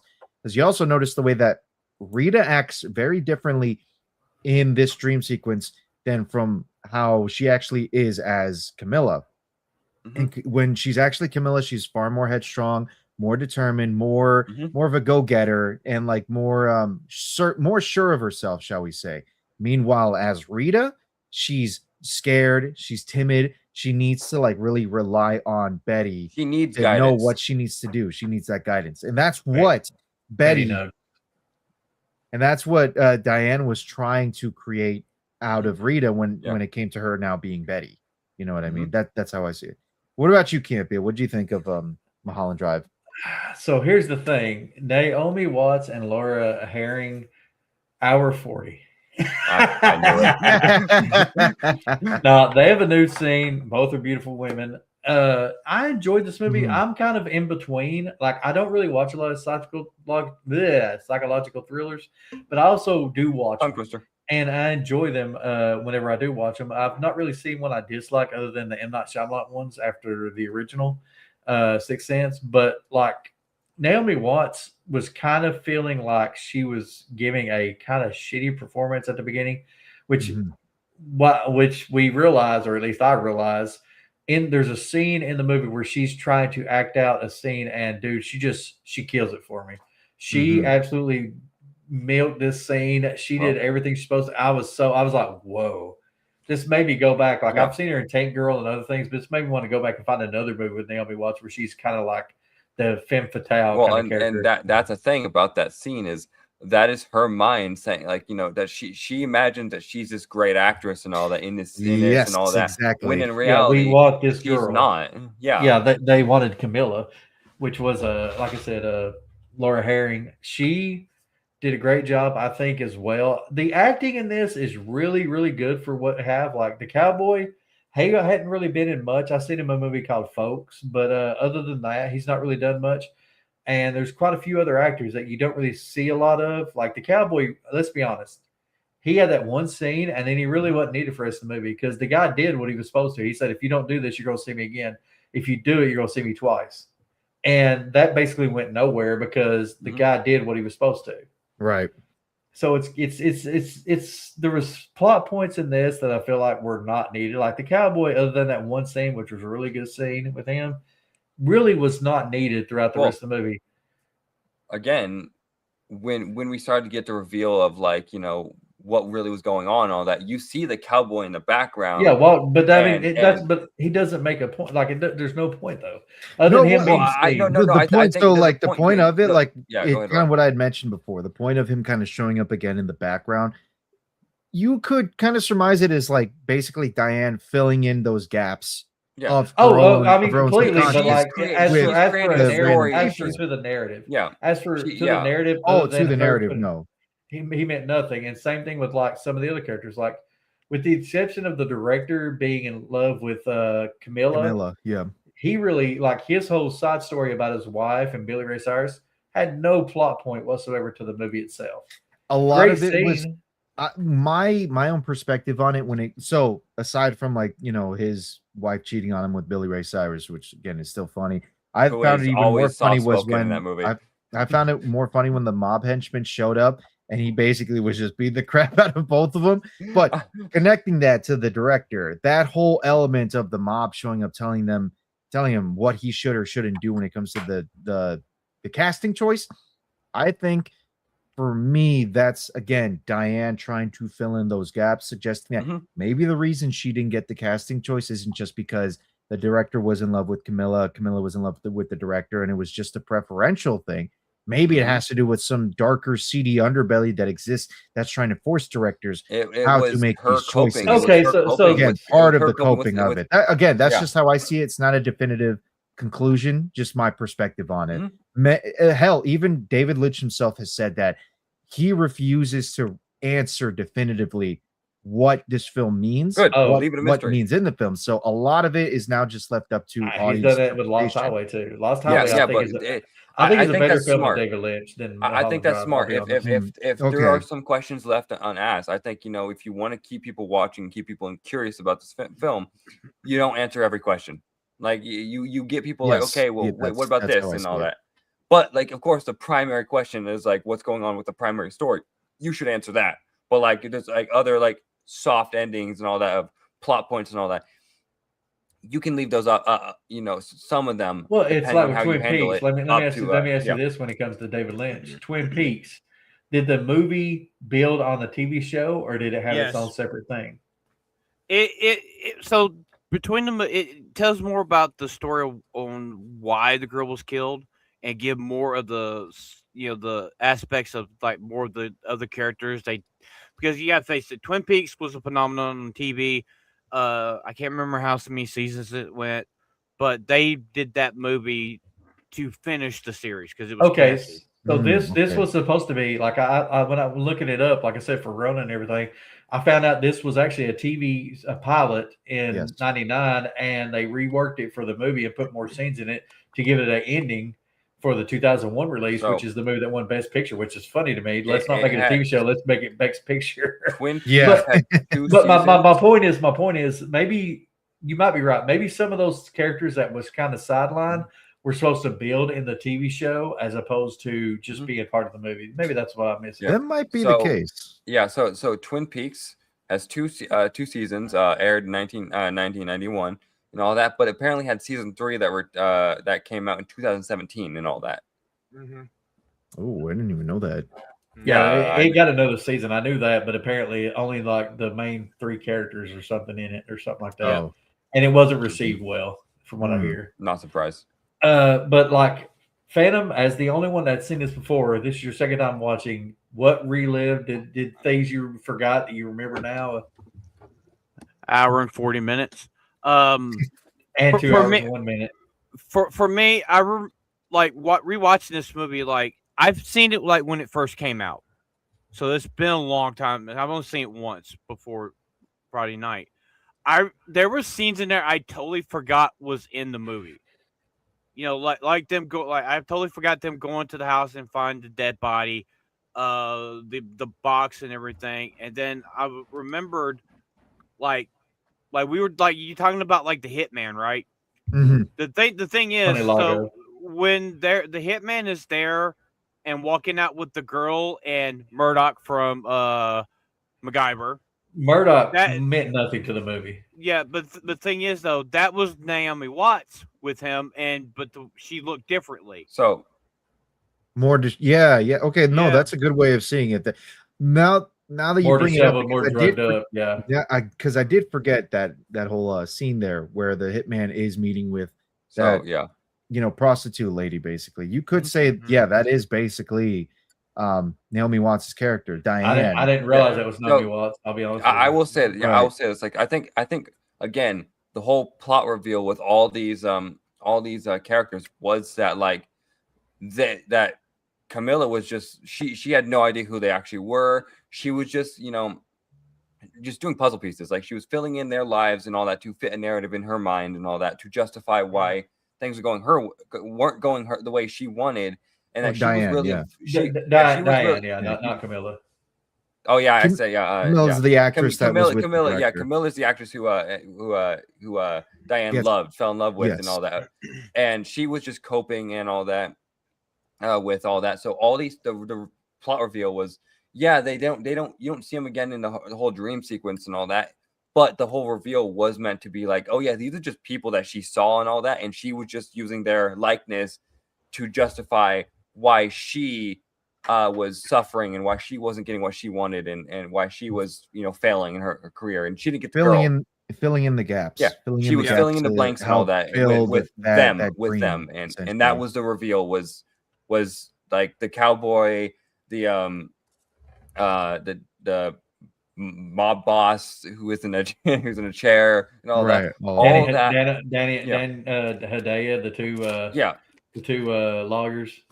I will say I still love this. I still love that scene. Well, actually, Robert Forster is a director too. Just the detective, just a waste of time, man. I will say I still love the scene where like the mob enforcer enters the director's home and all that. And Billy Ray Cyrus is, like the wife, she jumps on him, Spider monkey, and all that, and he just saying that like unfazed by it, and then Billy Ray Cyrus goes to confront him, and he just goes boom, and just knocks him out. Then he starts to So something I also realized actually, apparently the composer for the music, Angelo, oh God, what was his name again?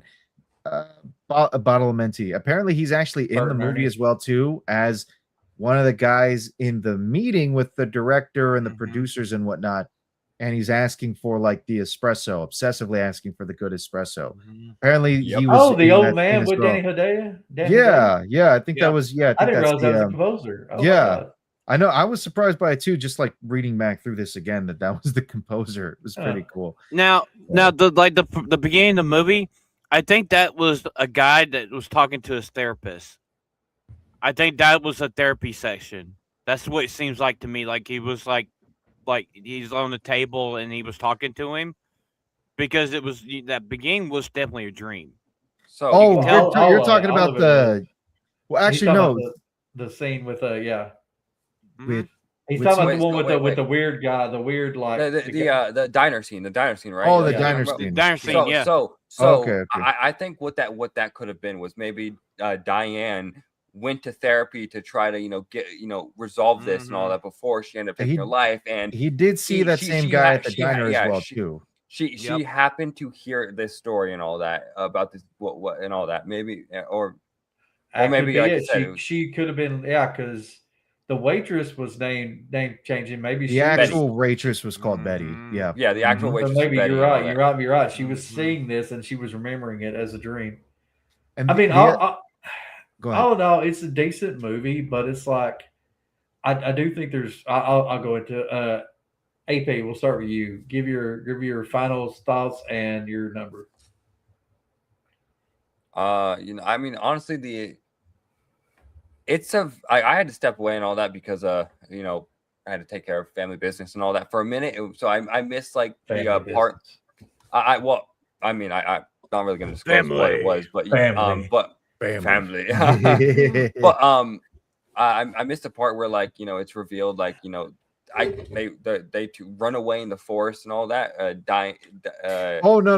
Yeah. So it's not them running through the forest. It's like that's the secret entrance to the director's Yeah. house, basically. Yeah, Yeah, that's just the director's house. Yeah, and that's kind of what I stepped away, so I came back when they were walking into the secret entrance and all that. So I missed like maybe a minute and all that. You but, didn't miss anything. They literally just Yeah. she gets her out of the car and Okay, takes her yeah. up to the But, entrance. That's all that happened there. I mean, the Yeah. movie, I enjoyed it, honestly. I really enjoyed it, and I mean, it's very engaging. I know Campy has a few reasons why it's engaging, but but I mean, honestly, I don't. I would say I don't want to give it too high of a score, but too low of a score. Well, this is your score. Give it your score. Yeah, I'm gonna just say 8 out of 10. 7.5, 8 out of 10. Okay. Phantom, do you want to go next? Or you want Ronan to go next? Yeah, I'll go last. Okay. Okay. Kind of like Right. 10 out of 10 because of reasons. For me, I'd actually put it 4 reasons. honestly, I'd probably put it as a 9.5 out of 10. Like there are a few things about it because you bring up some good points, Campy, about like how some of these actors do show up and then afterwards they're not really utilized again throughout the rest of the film. Yeah, Robert Forster was a letdown. The director, the detective showing up, Robert Forster showing up as the detective, and then again, it's never really implemented, never really brought up again.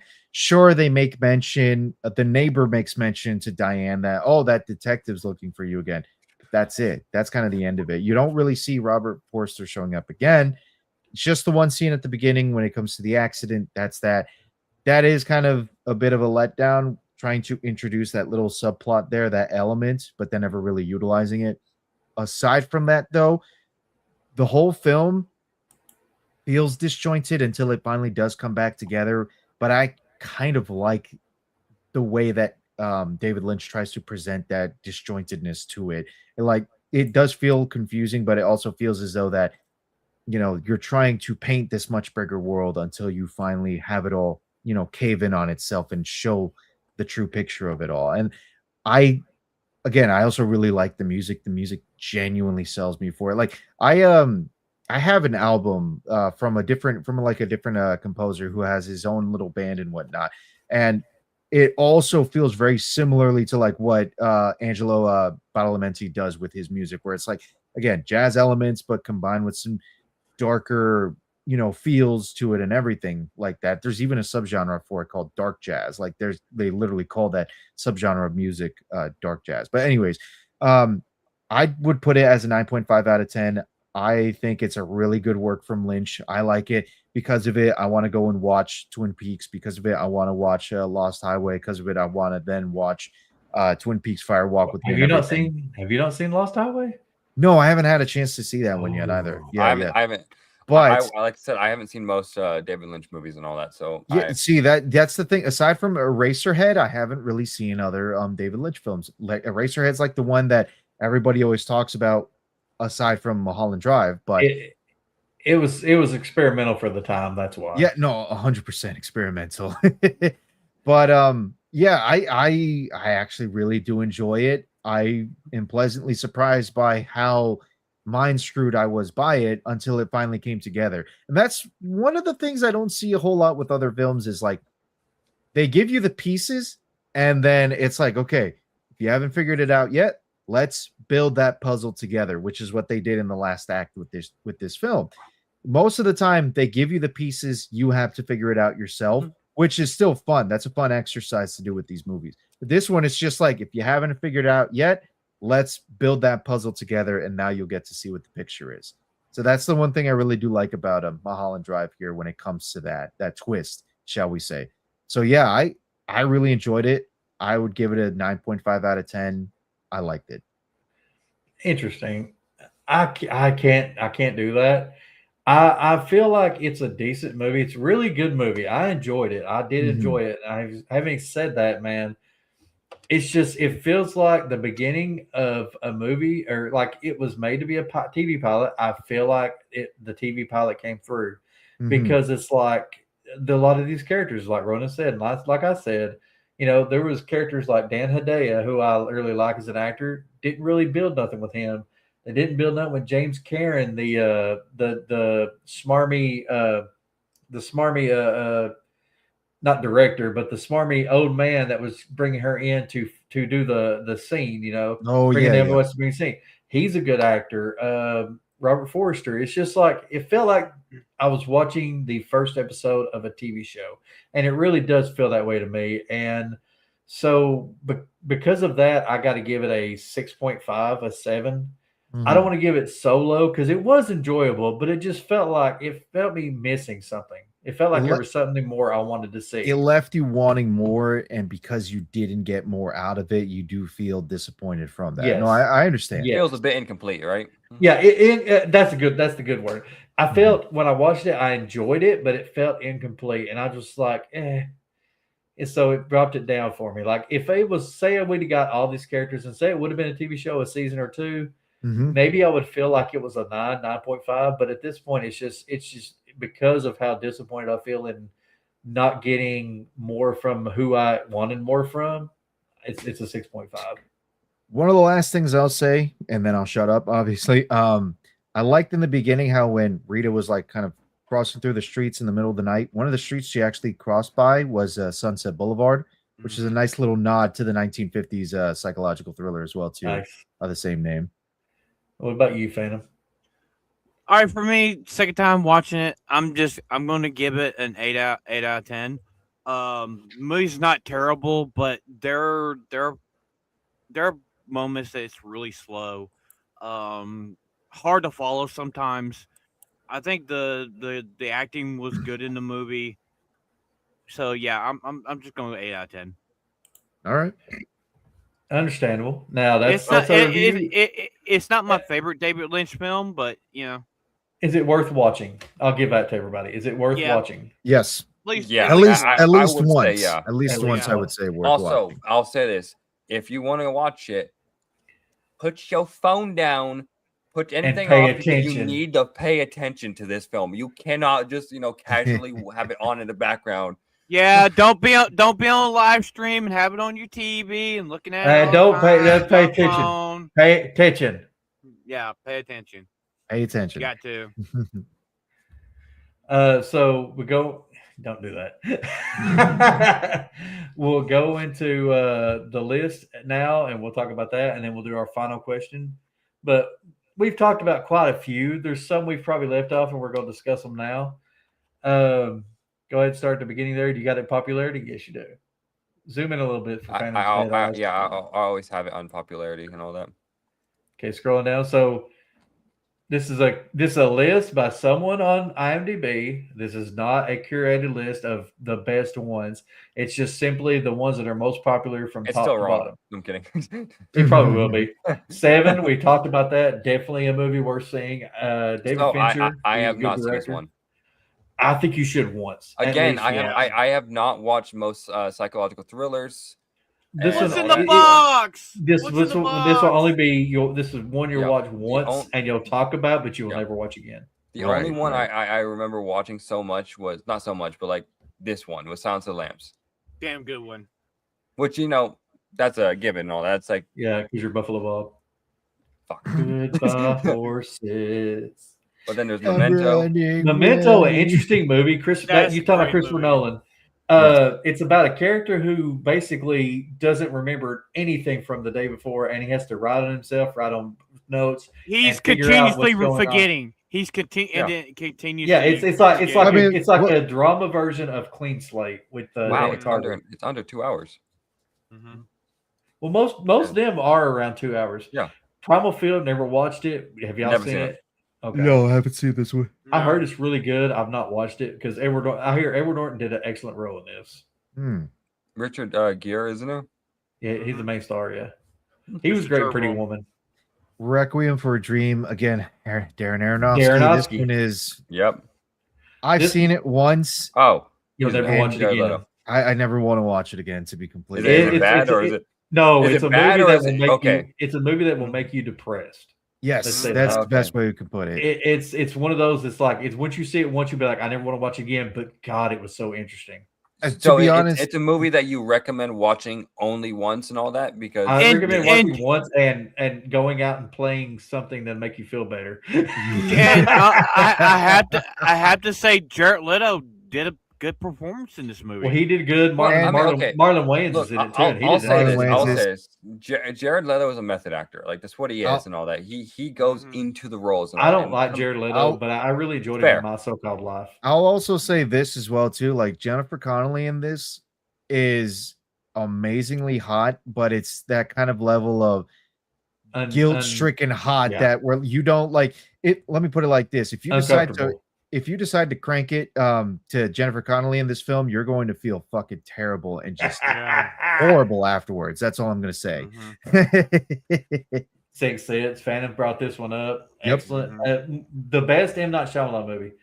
I'll having said that, Split was really good to me. Split is right on there. Right there with Split was really good. Like I like Split a little bit better just because this got ruined for me for the ending. So right.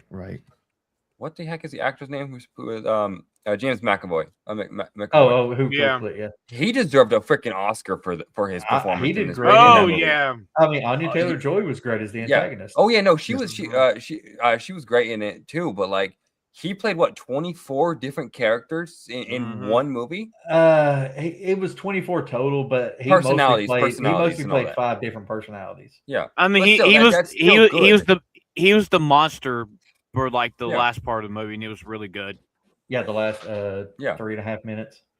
Taxi Driver. Can't believe we didn't talk about Taxi Driver. I've not seen it, but I've seen clips from it. I have not seen it either. So that is. Are you talking to me? Are you talking to me? Like he's basically a Vietnam vet who comes home to just a shit life and talk about world around him and everything, and he tries to make it better. It's kind of, I will say this, it's a precursor to a Joker. Yeah, well, this is one of the films that Todd Phillips did say like he based Joker off of was Taxi Driver, King of Comedy. A lot of these like De Niro films in the 70s where the city's like a character in and of itself portrayed in a very easy kind of manner. But I've not seen the entire movie. I mean, De Niro did play in Joker, so that's kind of cool. You know, it's a full circle kind of thing. There is only like one problem with this movie, and that's Jodie Foster and her age and his obsession with her. Oh yeah. I heard about that. I have not seen Zodiac. I have not either. David Fincher. David Fincher, would you call him maybe this generation's I can see it. I was going to bring it up as well too because Fincher's also well known trying to make a lot of these films. But I would say he's not on the same scale of Lynch and Hitchcock and all that, but he could be a contender. See, I've not seen this, but God, look at the acting list. There's like 3 more big name actors for this movie. There's several big name actors in Zodiac. John Carroll Lynch and all that. Yes, there's several prolific actors that exist in this film. Yeah, that's why it's well known. But I don't like psychological. I don't like movies about like Zodiac Killer and stuff like that. Yeah, of course. Shining is one of them. We all know The Shining. This one speaks for itself. Yep. Pretty much so. Irreversible. There's the one. Also speaks for itself. Honestly, Monica Bellucci. There's a scene where Monica Bellucci is like 17 minutes of getting the R word, getting raped, and it's uncomfortable as hell. It's brutal. It makes the movie kind of very. It makes the movie kind of like So I've only seen it once, but damn. Yeah. Mr. Griver, never another seen. One. Oh, Clint Eastwood. It's okay. It's okay. It's about father and missing daughter. It's okay. It's worth watching only once. Okay. Game not seen. I've heard about it though. Another Fincher film. Yep. Oh, Fincher. Yeah, we forgot. We didn't even think about Fincher. But the reason why I probably didn't think so much about David Fincher is because I kind of got really burned from him because of Alien 3. Is what I would say. Yeah. I forgot about that. Ronan. I think we all did Ronan. Exorcist. I consider that horror. So keep going. I would say this is horror with psychological aspects, but Black Swan. Never seen it. I hadn't brought this up, but this is an interesting thing when it comes to a lot of these psychological thrillers. Is that they like to again like bringing back the whole concept of like delving into taboos. One of the things happens to be like the whole let me just be bold Kunis with it. and Mila Kunis and Natalie Portman scene. The homosexuality that exists in a lot of these films, because they like to really add levels of homoeroticism into it. You see it with Mulholland Drive, and then of course Black Swan's another one. A lot of these films like to explore homoeroticism really interestingly. They like to explore sexuality and all that. Hey, Ronan, at least it's with two girls and not two guys. At least that's true. That's fair enough. I mean, we got that in a Mulholland Drive too. Yep. Sinister. This is more of a supernatural horror film, I would put. You know, instead of good movie though. Good movie though. Of course, it is. Martyrs. Martyrs is another again in tune with homosexuality and homeroticism. Here's another one. That's disturbing. That's one undisturbing. I don't think that is psychological thriller. Well, see, that's the thing though, is that disturbing film isn't really like an established genre. It's more of a colloquial kind of description for a film. Like you would call Martyrs a psychological thriller, but I would consider Martyrs gore porn, kind of like the Hostel movies. Oh God, the Hostel movies.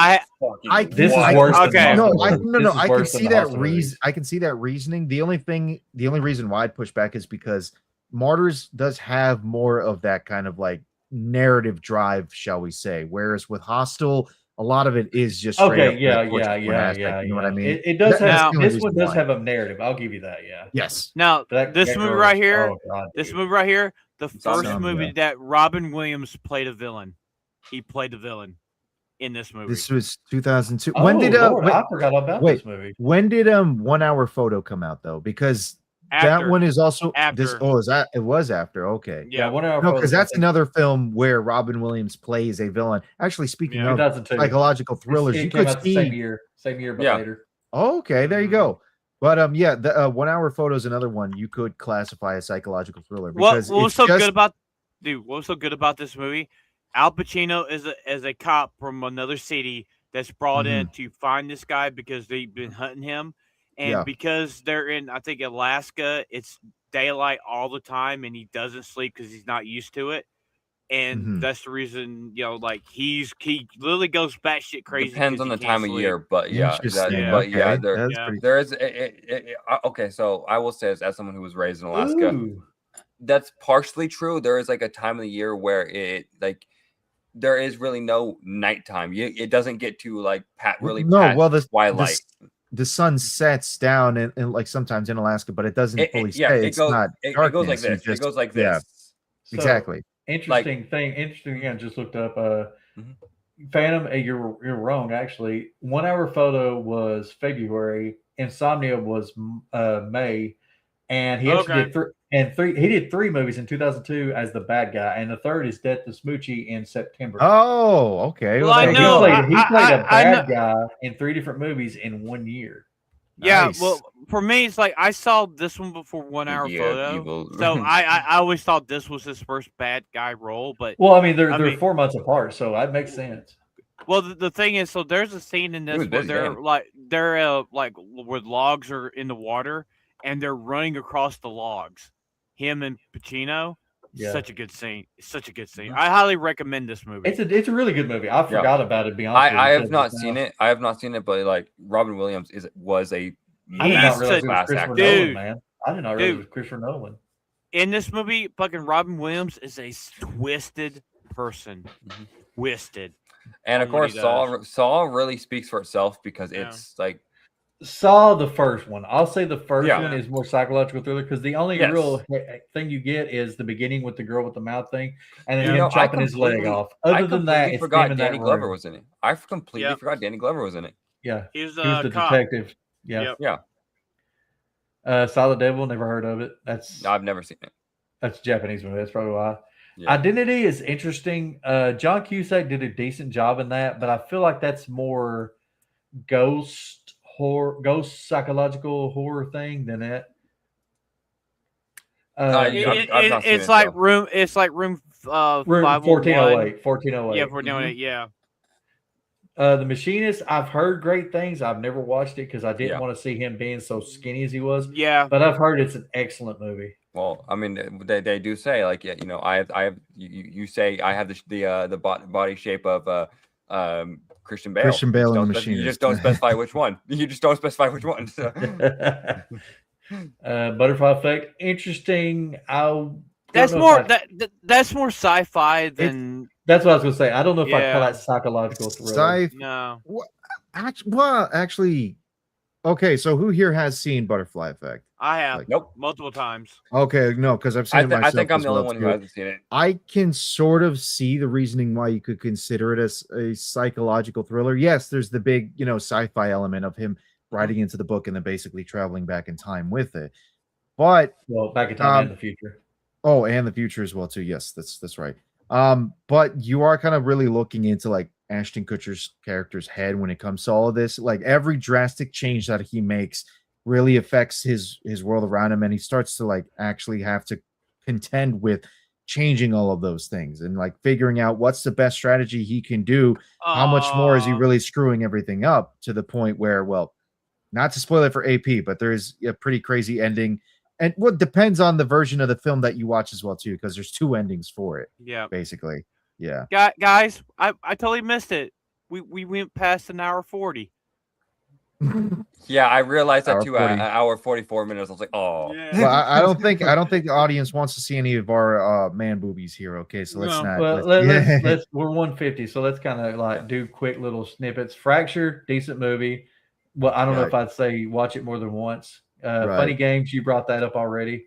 The original version. Mhm. Frailty, interesting movie. Bill Paxton was good in it, but I don't know if I go that far with it.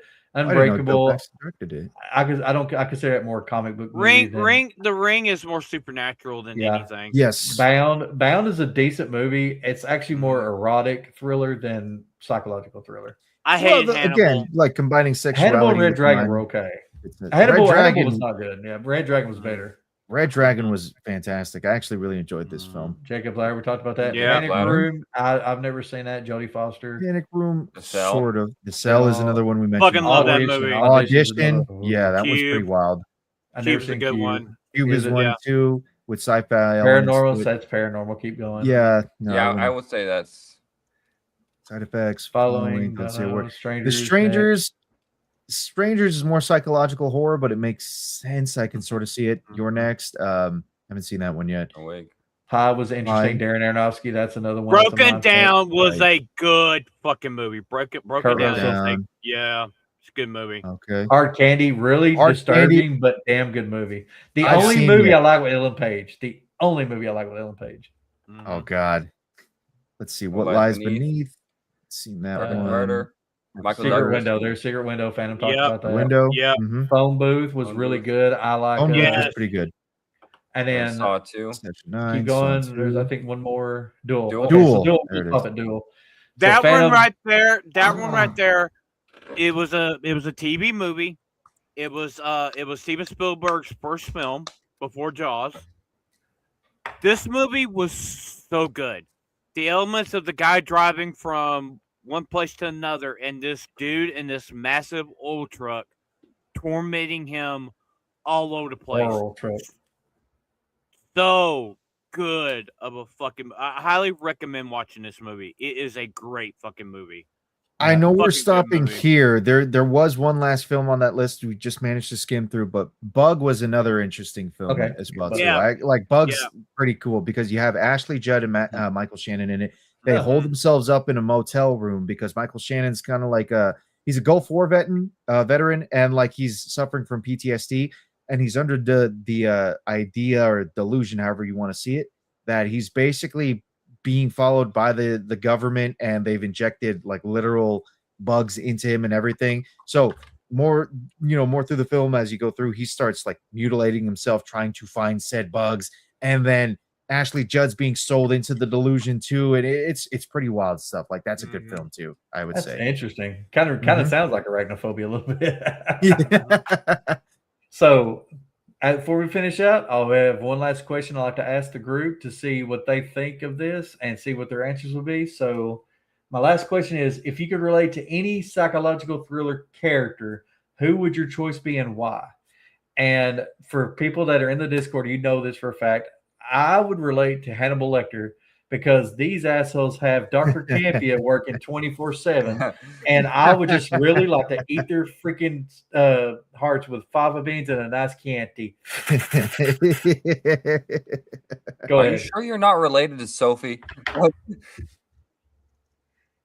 So what Honestly, what character or what characteristic would you relate to and why? I would freaking- initially have said Right. Buffalo Bill, but we already have Buffalo Bill over here. No, I think Would you fuck That's me? my character, bitch.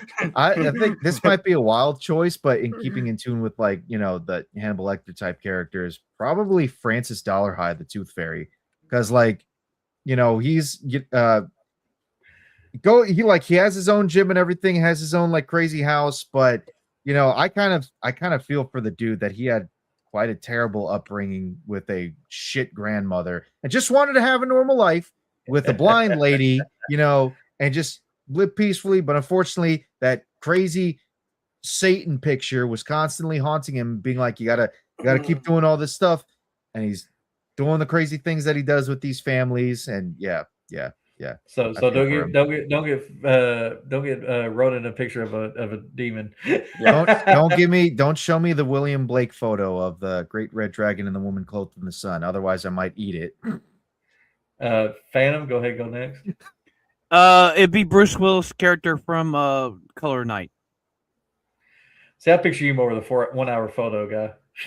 I mean, for him, like that movie right there was probably one of my favorite Bruce Willis films of the modern era. Him and Jay Marsh, they killed it. They did a good job. Mhm. She's a female, but I will say this is one of the times where you get a female as a male character that makes sense in a movie, and they play it pretty well with the trauma that she has. It's an interesting movie. I won't say it's an excellent movie, but it's definitely a fun one to It's watch. worth watching once, at least once. I would say more than once, just to revisit, because I watched it about 3 times.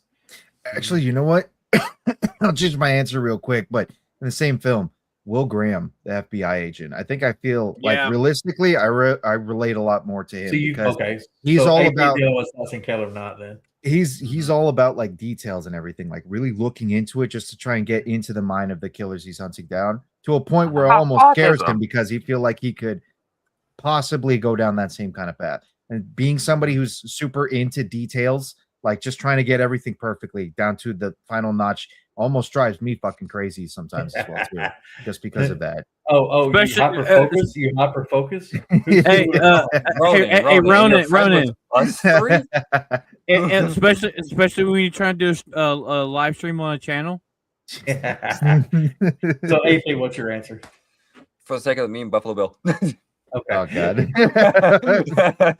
Well, that's our show, everybody. Go ahead, Phantom. All right, everybody. So we do have a special guest this Thursday night. I can't announce them here, but keep an eye out on the official For the Homies X account. I will be posting who it's going to be on Wednesday around 8 o'clock Eastern. Matinee, Gaming with the Homies. Gaming with the Homies next Saturday night. And I'll let KP announce what we're going to be doing next week for Matinee. We might be in Discord playing a game Tuesday night. Monday nights, we just do a random watch party on just a random movie. Anime homework on Wednesday night. Discord. And that's pretty much it. Yeah, join the Discord. We literally just hang out and have fun throughout the Discord. Okay, Campia. So what are we going to be doing next week? So next week, I'm changing a little bit to a point. We were doing violent movies that have cartoon adaptations, but I'm going to say we do live action movies that have a cartoon adaptation, just so we have a more broad question. We will talk about violent movies, though. That's probably a majority of it. But live action movies that have cartoon adaptations, some that you're surprised, some that you're not. I'll just give an example because we probably won't talk about it much, but like Police Academy, how dirty that movie was, had a cartoon adaptation. Yep. Conan and stuff like that too. RoboCop, stuff like that. So we'll be discussing Avengers. Yep, we'll be discussing live action movies that got cartoon adaptations. And I am MKU fan. I am the I won't Sugar say that. Honey Iced Tea Memer of the for the homies in the GCA. You throw me off, AP. Shut up. You can find me on X. You find me on Critically. So you can find me here with the homies, and you find me here next week. Back to you, Ronan, what you got going on other than rage quitting? Yes, other than rage quitting and throw my hands up because the stream wouldn't work perfectly. throw my hands up and play tomorrow- this song. Fireflies fly away. Tomorrow you can catch me. Actually, tomorrow's Memorial Day, which I have off. So you can Happy catch Memorial Day, everybody. Yes, Yes, happy Happy Memorial Day. late birthday, Ronan. You can catch me tomorrow on my Also, own welcome, channel Anishi. where I can do some of my own streams now that I actually have the time to do it. Probably I will try and aim for like maybe 2 streams, one late morning, other one in the afternoon just before Isaac's stream, which is on his own channel for the Golden Age podcast, where we talk about, politics and all that good stuff and everything, or golden showers, we like to say. Tuesday night at around 10:30, you can actually catch me on Nerd Wars' channel. He invited me on where he discusses politics on his own channel every Tuesday nights as well too. So you can catch me on there for that. Other than that, you can also You're gonna have catch fun me on there, Ronan. here in the GCA Discord or in the For the Homies Discord. You can find me there just to chat up, hang out and everything, where we do watch alongs and all that fun stuff, throwing memes at each other. And yes, next Saturday and Sunday, we'll be here again doing the gaming stream and doing Matinee with the Homies, talking about live action films with cartoon adaptations. What about you, AP? What are you doing?